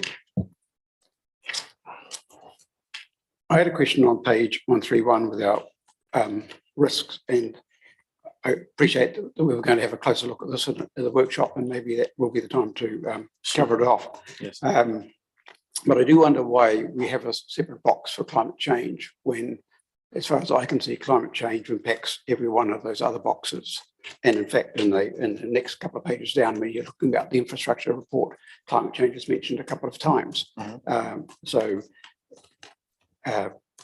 got the Climate Change Adaptation Act coming through in terms of our yeah, I think the reason, I'm not sure the answer, but I can answer to that. I think the significant external events cover things like political events, earthquake issues. This is just so earthquake, the flooding and all that. The climate change, I think it covers more on sustainability side of things, how we move forward with our plans, district plans, and the sustainability of that. So I think that's why we have the two different categories there. But taking your point, we were discussed earlier to the CF and I, that we may consider combining those two. Yeah. Well, yes, I mean, it plays into land use planning. And when talking also with our relationship with EV, what have you, with housing on low-lying areas in MRI and what have you. So it seems to play into most of those other boxes in some way. Yes. And whether it's best addressed in each of those boxes or as a separate thing, duplicating stuff. So as I say, that's something we'll discuss in roundtable and work out, but it's yes. Yeah. Why not? Yeah. Thank you. Any other questions on this? Thank you. Through the chair, I was just interested in on page 133, the heat map. Now, that's under the summary of key risks previously presented to council, but yes, was that heat map showing essentially all of those items to be reducing in risk? Is that what that was really saying, that some of the very high and extreme risks had been significantly reducing? That's right. That's correct. Right. And it's kind of curious. I mean, I've seen in the last, I guess the last 6 months, I've seen about 10 different heat maps for councils around the country in terms of the major top 10 risks. And I I'm quite curious as to why most councils are showing a large number are showing that the risks are have been really increasing in the sense of the top 10. And there's been a manifold increase. Everything around not so much health and safety, but interesting around attraction, retention of key staff, where that sits, and it sits in different forms with other councils. But certainly when it comes to financial and I mean, I've seen go to the top of the list, frankly, inflation and its impact across all aspects of planning, and has moved the inherent risk up quite significantly. It's we seem to be quite apart from regulatory change, we seem to be fairly conservative. As I can help member Henson there, we haven't actually this heat map for a while. We've moved on to the pins and the one. So this is an older map that hasn't been updated recently. The second thing is I always understood that this was it shows where the risk is, but where it could potentially go if you mitigate the risk, not where the inherent risk has moved recently. If you understand the difference there. Yes, I guess I'll try to get a feel for where, and sometimes it's in the definition. Different councils define that. Some define it as a dollar value. As a dollar value that might impact on CapEx or might impact on operational costs, and that can sometimes be equated. I'm not sure what this council does, but is that going to be in a workshop? Yes. And Mayor James too. Yeah. We have a draft risk management framework currently developed, and that is going to KPMG for review and coming back with the feedback, because a key part of it is the risk appetite. What is your risk appetite? Once we establish that, then we can move forward in assessing your risk. So I think that's key. So that exercise will take place. We've engaged them and we're having a meeting with them on the 6th of March to move forward with that. Yes. Councillor Sol. Thank you, Mr. Chair. Most of it's basically been answered. My question was really, we are going to be workshopping this, aren't we? Because I put a circle around a couple, and of course, after hearing what we've heard today, number 5 is also going to be looking very hard at where we go. So yeah, thank you. Councillor Thwaites. I think the Mayor actually covered it all off, but this was certainly the result of a previous review of the downgrading of the risk when the initial councillors were a bit more risk adverse, and then it got toned down from that. So sorry. Yeah. The reason I placed that there because late last year there was a presentation that was that had based its risk on that, so I wanted to show you the movement from that to the current what we have. Yeah, it was more of a staff input that just toned us down a bit, I thought. But anyway. So on page 137, the table, so that's basically your work program internally. That's correct. Yeah. That's correct. And you will bring in external people like KPMG or the people who've done the cash. Yes, one as required. That's correct. So KPMG will assist us, and so we'll run through the program with them, and I think we'll carry out the risk workshops in-house. Yeah, so that's the current plan. Things could change. Thank you.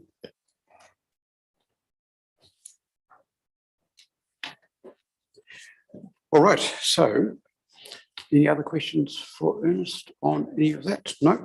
All right. So moving on to the internal audit plan, should I go through that, Chair? All right, yes.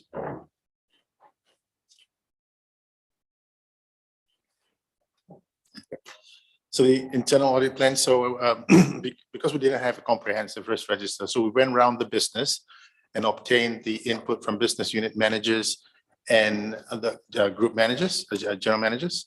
And so we obtained information on what are the key high-risk areas they would like assurance from. So we had the discussion with them, and then and also we had this plan reviewed by KPMG to come back with their feedback as well. And so we had the plan then drafted, and we came up with a 3-year rolling plan. And as you can see, financial year 23-24 is the focus that we would like to have. There's about 12 audits there, 13, I think. And so this will have to go through a process with SLT, senior leadership team. So this is just a draft. So they would go and then deliberate on it again and come back with their top priorities or where they would like us to provide assurance on. Any questions on it? Right. Okay, well, need a mover and a seconder to accept the Risk and Assurance Manager's report. Thanks, Councillor Sol. Councillor Croxhead, all those in favour? Against, carried. Right, well, before we get into the depths of finance, we probably need a caffeine break to get the grey cells working. So we'll take a break at this point and back in 15, half past. Thank you. Yes.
Can we have you back at your seats, please, councillors?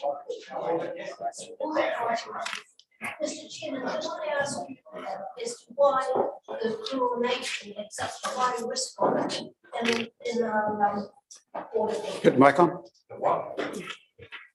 Why the chlorination had such a high risk with it.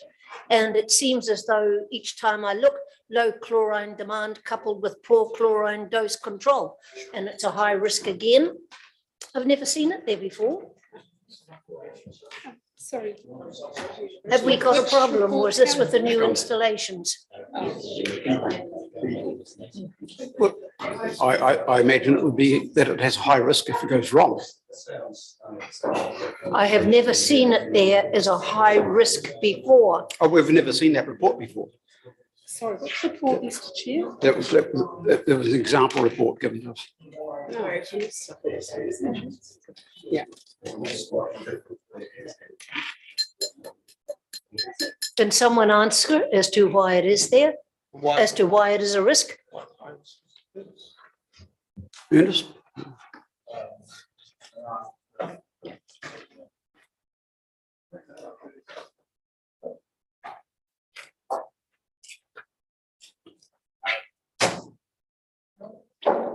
We will need to come back to you on that, Margaret. We probably need someone from the Waters team. I'm sorry. All right. So it's page 144. And before we hand over to Sarah,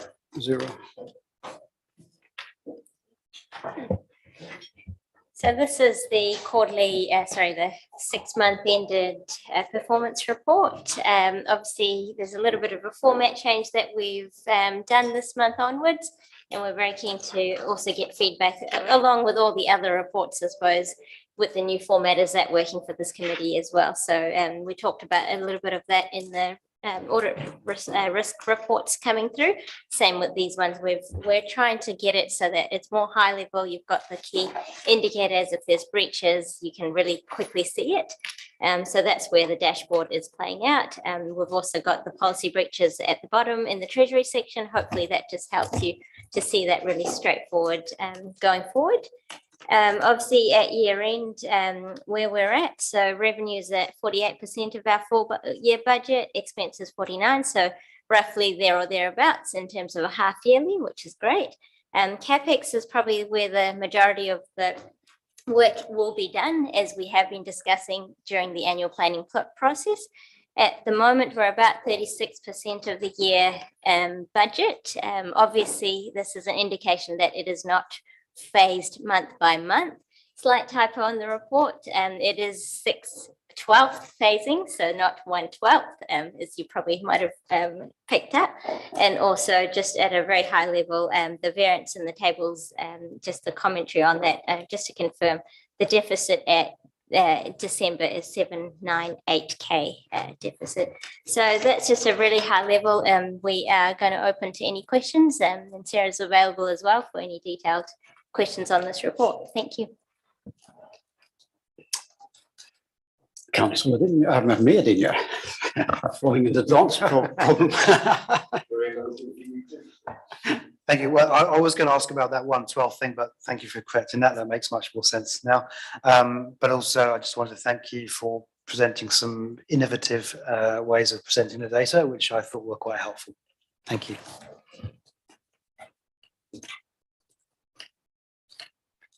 Councillor Joyce. Sorry, I'm a newbie, so forgive me if my questions are not the best. So we've got I don't know how much we need to worry about variances at this point, right? Because I don't know what's, we're halfway through the year, but not necessarily expenditure or revenue comes unevenly. But the two that jump out are the revenue for development and financial contributions. Is that of any concern at this stage? Because it seems to be quite a bit behind what we would expect for this time of the year at 41%, and then subsidies and grants. And I imagine that one in particular would be very uneven depending on what we're doing at the time and when we get paid by whoever is subsidising or granting us. So we can give a quick high level on the two key variances driving that. So the subsidies and grants, obviously Waka Kotahi who fund us. It is a result of the capital program, because if you're behind on your capital program, you can't claim it. So that is exactly it. In terms of the financial contributions, and Sarah might want to go into further detail, but at a high level, it really is recreation area, reserves and recreation. So in that front, again, are a bit behind because of the development, phasing of that work. Sarah. And something just to point out for next time, we're planning on actually having a closer look into what's driving that financial contributions line and getting more of a narrative from the staff that are subject matter experts in that area from the business. So hopefully next time it will be a little bit more comprehensive.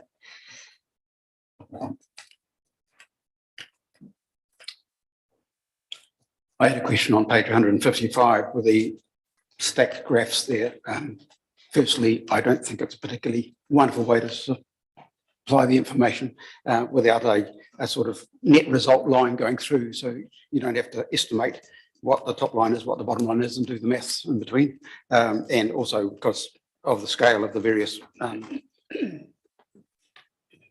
groupings there, some of them are very small graphs compared to the others. But the question really was on the last one, where there was no dark green on the actual year to date. Is that correct?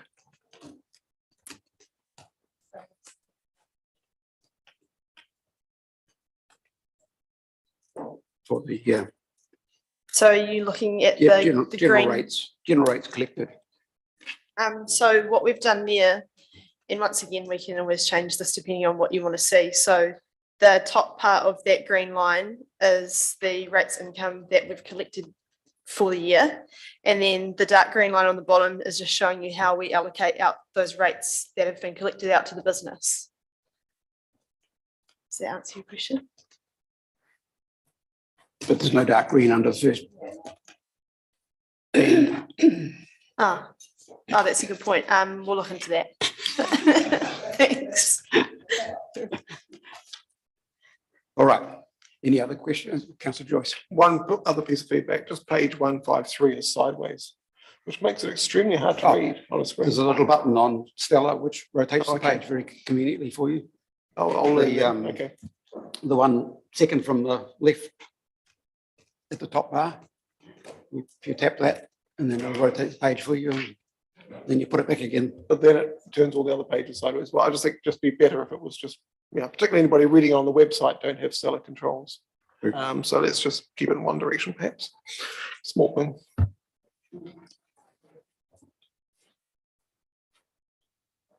No further questions? Stun them all into silence. All right, well, I shall call for a mover and a seconder that the financial controllers report be received. Thank you, Deputy Mayor Scrimmager and Mayor Dinya. All those in favour? Right, against? Carried. Thank you. Health and safety.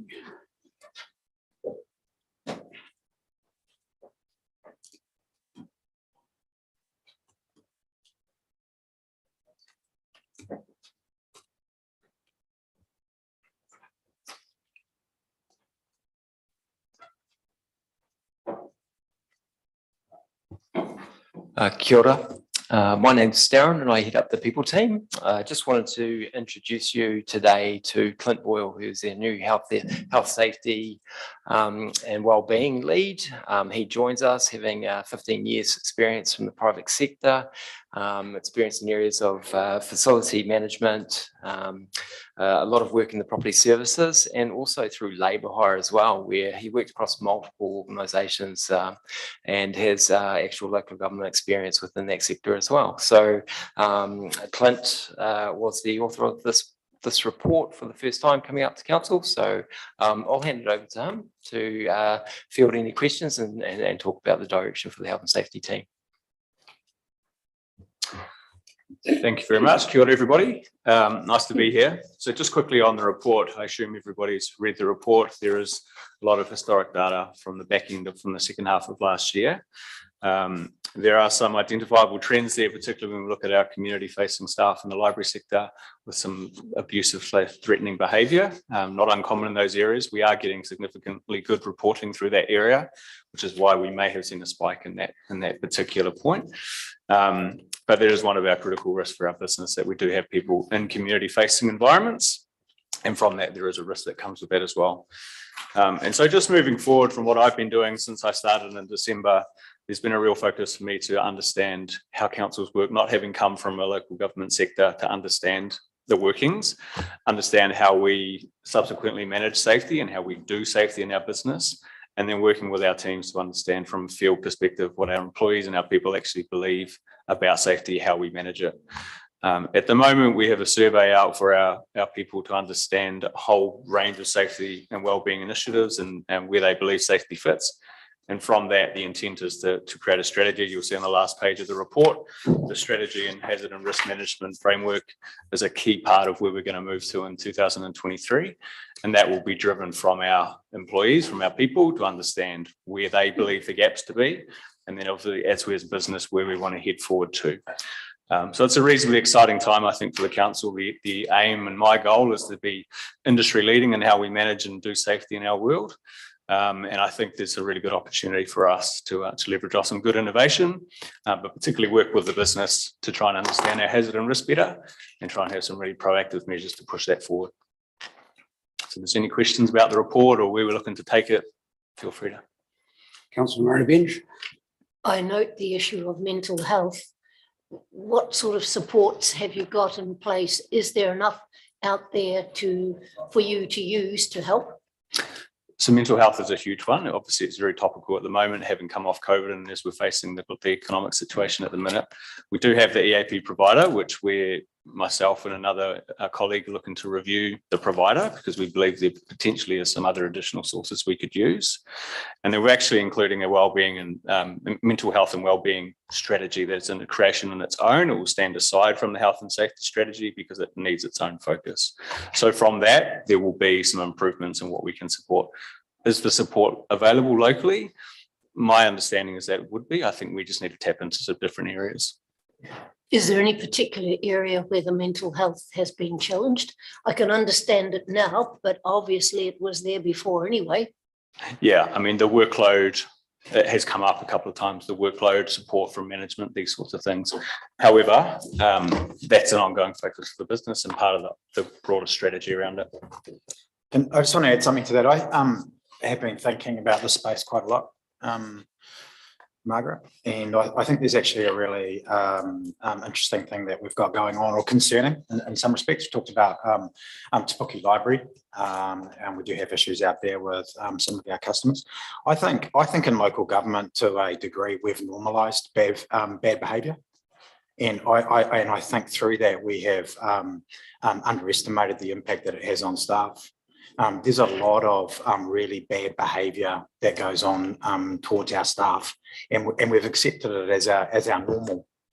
And I think we actually need to step back from it a little bit and actually ask ourselves whether this is okay. So I think there's a little bit of thinking to do in that space. Is it mainly the library where we've had the problem? It's libraries, it's emails our staff get, it's phone calls our staff get. I mean, working in our customer service space is probably a really good example of it. We get some pretty gnarly conversations going on. It's across the business. It's out in the community, and I think it's probably two things. I think it's a reflection of the stress that the world is under. And some people see different parts of society as an easy target for unloading. And I think, as I said before, that we have accepted that behaviour to an extent. We need to get to a point where we go, no, this isn't okay, and we need to reset some expectations. So my other comment was on the head. What sort of injuries occur on a head? Physical injuries or mental health injuries? Right. So we've had a few where driving related issues where there might have been a sudden braking and the head's come into the dashboard, those sorts of things. More so than being smacked in the head from physical confrontation or anything like that. Yeah, in my experience, and prior to that, yeah, couldn't talk to prior to this report. Medina. My question was actually segueing on nicely to what CEO was saying, and that's the threatening abusive behaviour. Is that a trend that's increased, or is that obviously it'll fluctuate every quarter? Is that just random noise on that? And then also I was going to ask why, if that was the case, why that is being seen. So there's an increase in reporting first and foremost. So this is not to say that the occurrences have increased out in our library or community facing space, but certainly the reporting of it. So there's a better reporting culture within those teams now. So we're knowing about more, which is obviously a case in point to understanding what we can do better. We need our teams to tell us what's going on. That said, we have put some people through some aggressive people behavior training. And so maybe they're heightened alert to that as well. And so there's a combination of factors. I would hazard a guess that there would just be more aggressive behavior because there's just more stress on people in the community as well. But it's for us, it could just be as simple as improved reporting. Look, I think anecdotally, we're keeping our eye on this one really, really closely, is that we have seen a consistent trend upwards in this area, in the post-COVID environment. And we are well aware of the pressures that are put on our people and families and communities at the moment, through inflation, through natural disasters. So we do need to keep a really close eye on this to understand how it's actually impacting our team members and communities and work out how we can best support them. So look, we've got to keep an eye on trends. A trend is developing. Let's keep monitoring that. We've responded to the initial first trend for our staff in terms of that, which was mobilising the new types of training, particularly upfront induction training for those new people who are in those front-facing roles, ensuring that they're equipped with some tools and skills from day one. And we'll continue to do that and monitor that. What we have seen is that in pretty much every instance of a response to an aggressive customer, our team members have handled it very, very well. So they've put their skills and their training into play, which is what we want to see every time. They're de-escalating those events, and everyone's walking away in the best shape that they can. But you do have to understand that these events do have an ongoing psychological impact on our team members. They're cumulative, so we've got to keep monitoring that. Yeah, I suppose it's worth monitoring. None of those events have turned physical. It's all been verbal and just our people reporting that there's been a stressful situation for them, but none have escalated. Member Henderson. The Chair, thank you. I'd really like to support the CEO in those comments, and anecdotally, there's been some really interesting trends coming through from other councils in relation to using the threatening and abusive behaviour as a bit of a canary, because it has been really linked to staff wellbeing and mental health. There has been an increase everywhere. It's been very much linked to the economic stress that's occurring and has probably begun to occur in the last 12 months. And that they also make the point that people are far more ready to report now because they're understanding that it's okay to do so, for threatening and abusive behaviour.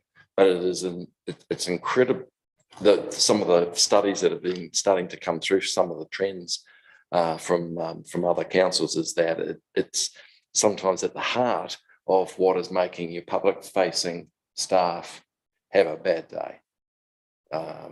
And when I say that in a broadest sense, mental health bad day. So, yeah. Councillor Crawford. Yeah, on that too, I think that there's a responsibility even like at our level. So we're other face of council too. So I don't know how you're factoring that in, but I know that when we go in and we make a stand for our community, sometimes we can sort of have something that can be a little bit anti-council too, and maybe remind us as elected members of, that we have a whole layer that we're governing below us, that we need to really have their backs and to protect in a lot of respects. So Not sure how you build that in, but I think that's really important. And it comes from the leaders. So just in that whole, aspect of training, knowing, just being in emergency services myself about how you can deal and de-escalate is really a good thing too, especially key leaders to that training you're doing. So recommend, applaud you for doing that and good steps dealing with that. Yeah, looking at the strategy piece early on, we're quite early into the development of it, but the leadership is the most important part of that. If without the leadership support, and that's from this team, but also by extension to the councillors, and yeah, we can get some good results from that. Councillor Sol. Thank you, Mr. Chair. Well, I'll move on to the other side of it, and that's largely not probably including the mental health side of things there that's been happening to the staff. And I'm just looking at the general graph here. And again, you've got to be congratulated on the fact that it's continually and continues to drop at present. The incidents, etc., are there. But I also must say that it's so good to still see the near misses. Mm-hmm. People are doing it seriously, giving you something to work with where it could become an issue. So I think the work is just an ongoing thing. There's broader areas than largely physical, and you're doing a good job. I have a question on the graph on page 165. That downward trend in contractor incidents, is that a reporting issue, or is that reality that things are getting so much better out in the contractor world? Oh, the contractor events? I don't have the 155, so it's just referring which graph you're looking at. So you're talking contractor events, or the body parts? Contractor events. Yeah. So my initial impressions of our contractor events is that there's a gap. There's underreporting to us about the events that occur with works that they undertake on our behalf in our communities. And then the second part of that is we tend, the ones we do receive, we get quite late. Some of them, they might happen on the first of a month, and we don't hear about it until midway through the following month. And so this is the reporting process. And so I'm attending a lot of these operational contractor meetings at the moment to try and create better reporting habits. So we hear about them earlier, we can respond earlier, identify those trends across the business earlier, and then work with those contractors. So I believe there's some work to do, but it's one of our key strategy items and our key critical risks is our contractor management. I think you need to see benchmarking, and I think it's a really important aspect, because it is difficult to say, when you see a graph going down, is that because people aren't reporting? If it's going up, is that because we've got better at reporting? I think the way to address it really is to say, well, what's happening in Timaru Council, or what's happening in Hamilton Council, what's happening in the construction sector, and to see some benchmarking across those sectors that we can compare to. And then I think you can have more assurance about how we're performing. Well, that was going to be my second question about that in terms of comparison with others. So what is involved in getting that, and is that a path you're going down? And we'll have some reports next time round to What's compare. involved? I'm new to the council world, but there is collaboration groups that we can obtain information from other council groups. And so that will be part of the benchmarking process. We intend to increase our reporting around our performance.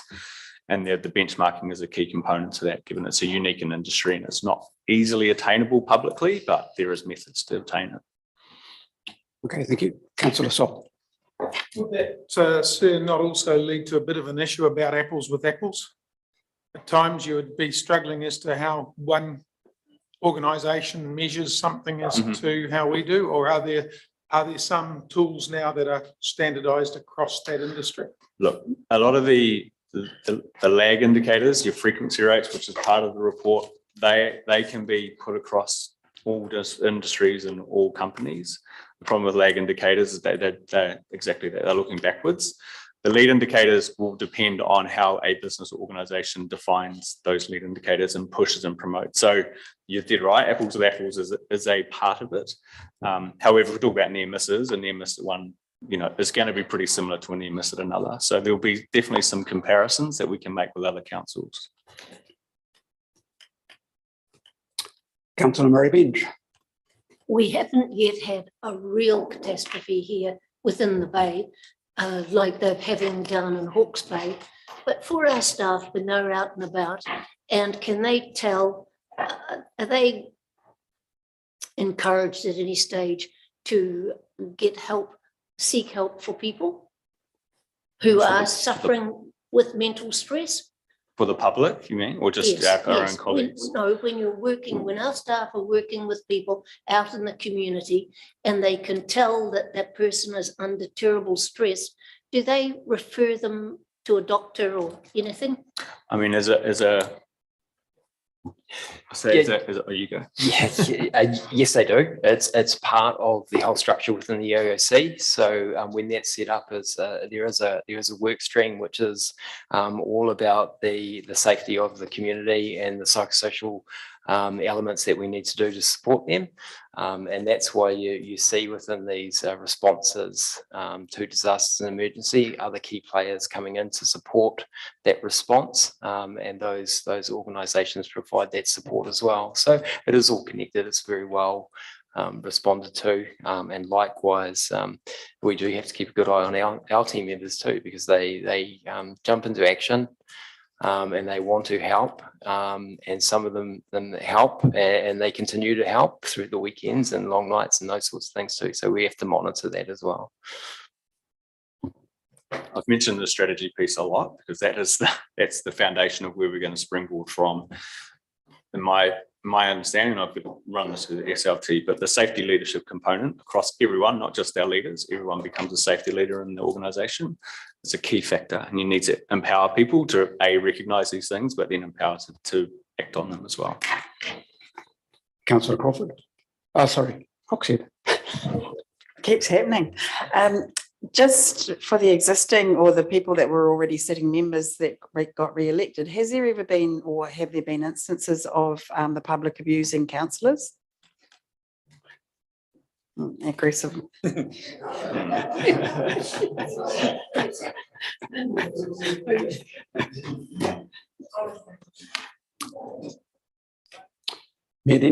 was just reflecting. I mean, Tracy makes a serious point, and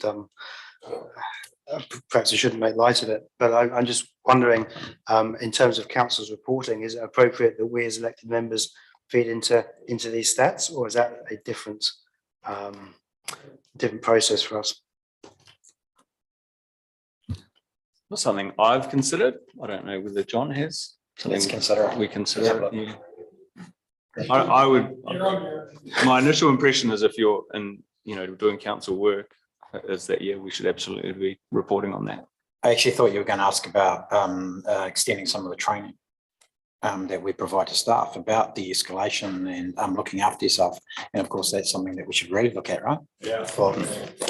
Yeah, I think that's a good suggestion, because we are put in a situation where we can become confronted, and we're often, well, in the terminology of council, lone workers out in the field, and we don't have training in that situation or colleagues to fall back on necessarily. So I think it's a good idea. So we'll look at both of those suggestions. Councillor Coxhead. Just a comment, and bearing in mind people actually know our addresses. Yeah.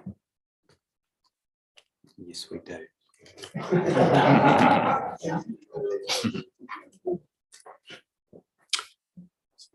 All right. Okay. I move in a second to accept the health safety report to Councillor Henry, Councillor Murray Bench. All those in favour? Against? Carried. Thank you. Back to finance and the final audit management report on page 173. You want to introduce this one again? Yeah, sure. So what you've got in front of you is the final audit management report. Obviously, Audit NZ audited us towards the end of last year, just before Christmas. At the start of this year, and I guess 27th of February, today we're just tabling the management report that's come back. Really key highlight is there's no material misstatements in this report, which is really good credit to the team. And also there are old outstanding items in here. What we're doing going forward is all of the management reports, not just external, but also internal, will be tabled as part of the outstanding audit risk and register, which will follow this meeting as well. And so hopefully going forward, that will give you a lot of clarity in terms of all outstanding register items, and we'll keep you updated on the progress. I'm happy to take any questions. Thank you. Deputy Mayor Scrimgeour. I think I read somewhere we paid about $170,000 for these services.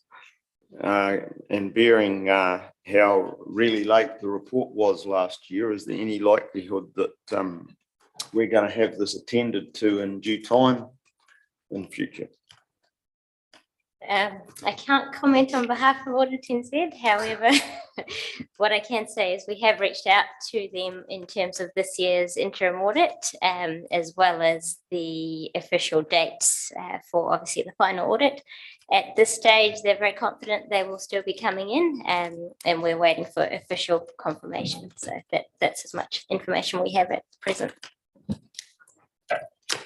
Through the chair. Just on that note, I'll say you're very lucky because I'm working with a council at the moment that they haven't yet begun the final audit process for June of last year. So yes, yes, exactly. It's a systemic issue, the whole audit process at the moment. I just had a couple of questions. Looking at the new recommendations and also the outstanding areas, I take it that in the audit, in the internal audit plan, there's been a link carefully to the final audit, in the sense that the same priorities have found their way. Brilliant. Correct. Thanks very much. And just an observation in terms of page 178, and this is a new recommendation. This is around staff departing and still including in authorised bank signatories. And just a point that might be worth knowing is there's been, in the last 12 months in local government, a large and even increasing larger number of dual roles, and where there have been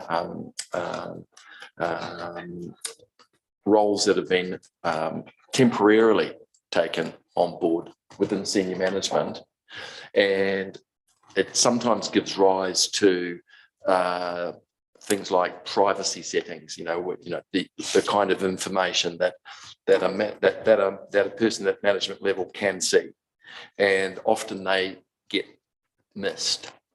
And it's great you've got an internal audit process here, and I know that the way that is developing is really good. It's going to be a very good practice, but that's going to be one area that it's not just going to be those that depart, and it's not just authorised bank signatories. It's actually also where you're having these dual roles, and you're ensuring that people's having delegated authorities that are sometimes switching on, but they are also switching off. And also, importantly, privacy settings. And I just say that might broaden into a wider way of making sure nothing falls between the cracks, and that will mean less at risk. And the only other before you go on to that, then yes. I'd like to take that just a step further, please. As part of the public excluded, there is a specific report I will highlight further on this context. We've taken that recommendation quite seriously, and we've actually actioned some immediate next steps on that piece as well. So just for the comfort of taking that question. Thank you. And through the chair, if I might ask one Yes. more point, and that is on page 181, matters raised in the audit plan. Only thing that I had to say there was that I think that the council agreeing on what council considered to be a significant variance threshold, it's a bit like when we talked about the risk register. What does it mean? You know, what's your definition? And I think that will be a really important one in terms of it'll come out, I'm sure, in future workshops, and I really support that.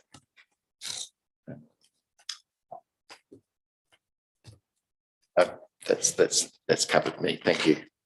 Thank you. Did you want to add something, John? No. All right, all good. Any other questions on, yes, Councillor Murray-Binge? To me, it seemed a lot of bread and butter stuff in this report. And I was surprised that it wasn't picked up by our internal auditors who work here all the time. You might like to comment. Sorry, I'm not sure specifically which recommendation. For example, one about signatures, double signatures, and legally, or in fact, we change over the signatures. And that's a good question. And I guess in this context, those would have been key finance staff that have departed, and hence when Audit NZ have come through, then that would have been coinciding with that. Yeah. Just for a little bit of context on that, while and correct me if I'm wrong, is there about while the bank still had people down as signatories in their system, by no means could they access our systems to actually enact a transaction, if you like, or they had all been turned off within the council systems. Yeah, that's correct. All right, so a mover and a seconder for the financial controller's final audit management report. Councillor Murray-Binge, Councillor Sol, thank you. All those in favour? Against? Carried. And the independent debenture trust report, page 205. So this report is effectively at the back of the audit report, a assurance on our debenture lending agreements.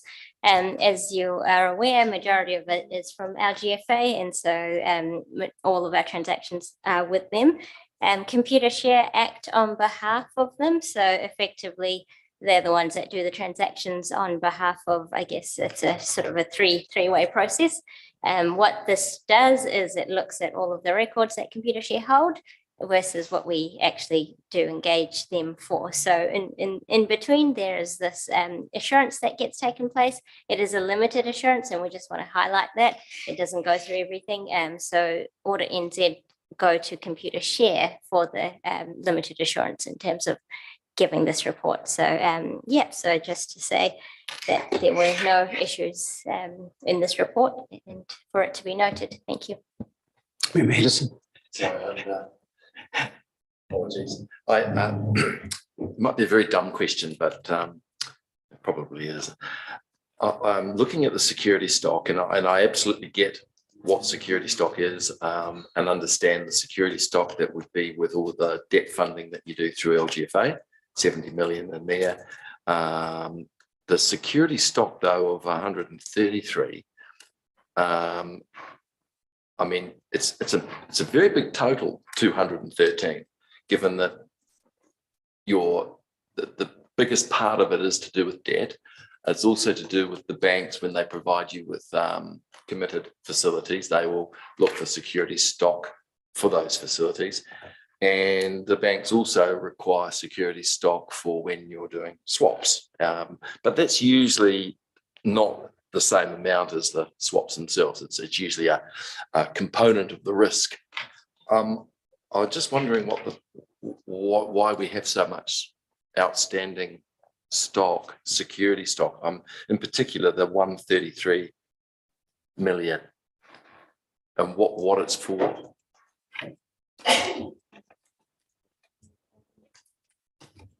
I don't know off the top of my head, but I would say that because we're shareholders, is that correct, Sarah? Yes, it is. So we are shareholders, and therefore we'll be holding that with the LGFA in securities. Yeah, that's correct. Yeah. Yeah, so it does seem really high. So from a reporting perspective, audit requires us to report at the full level. So that will be the total of all councils in New Zealand's security stock. And then depending on the percentage of shareholding we have, that will go into the annual report. Thank you. Thanks very much. Got it. Thank you. Any other questions on what John's signing up to here? Right, I shall ask for a move and a second if that the independent assurance report on the dementia trust deed be received. Thank you, Mayor Denia. Deputy Mayor Scrimmager, all those in favour? Aye, against, carried. And now a resolution to exclude the public. Over the page of all the reasons why. So, thank you, Councillor Henry, Councillor Sol, all those in favour?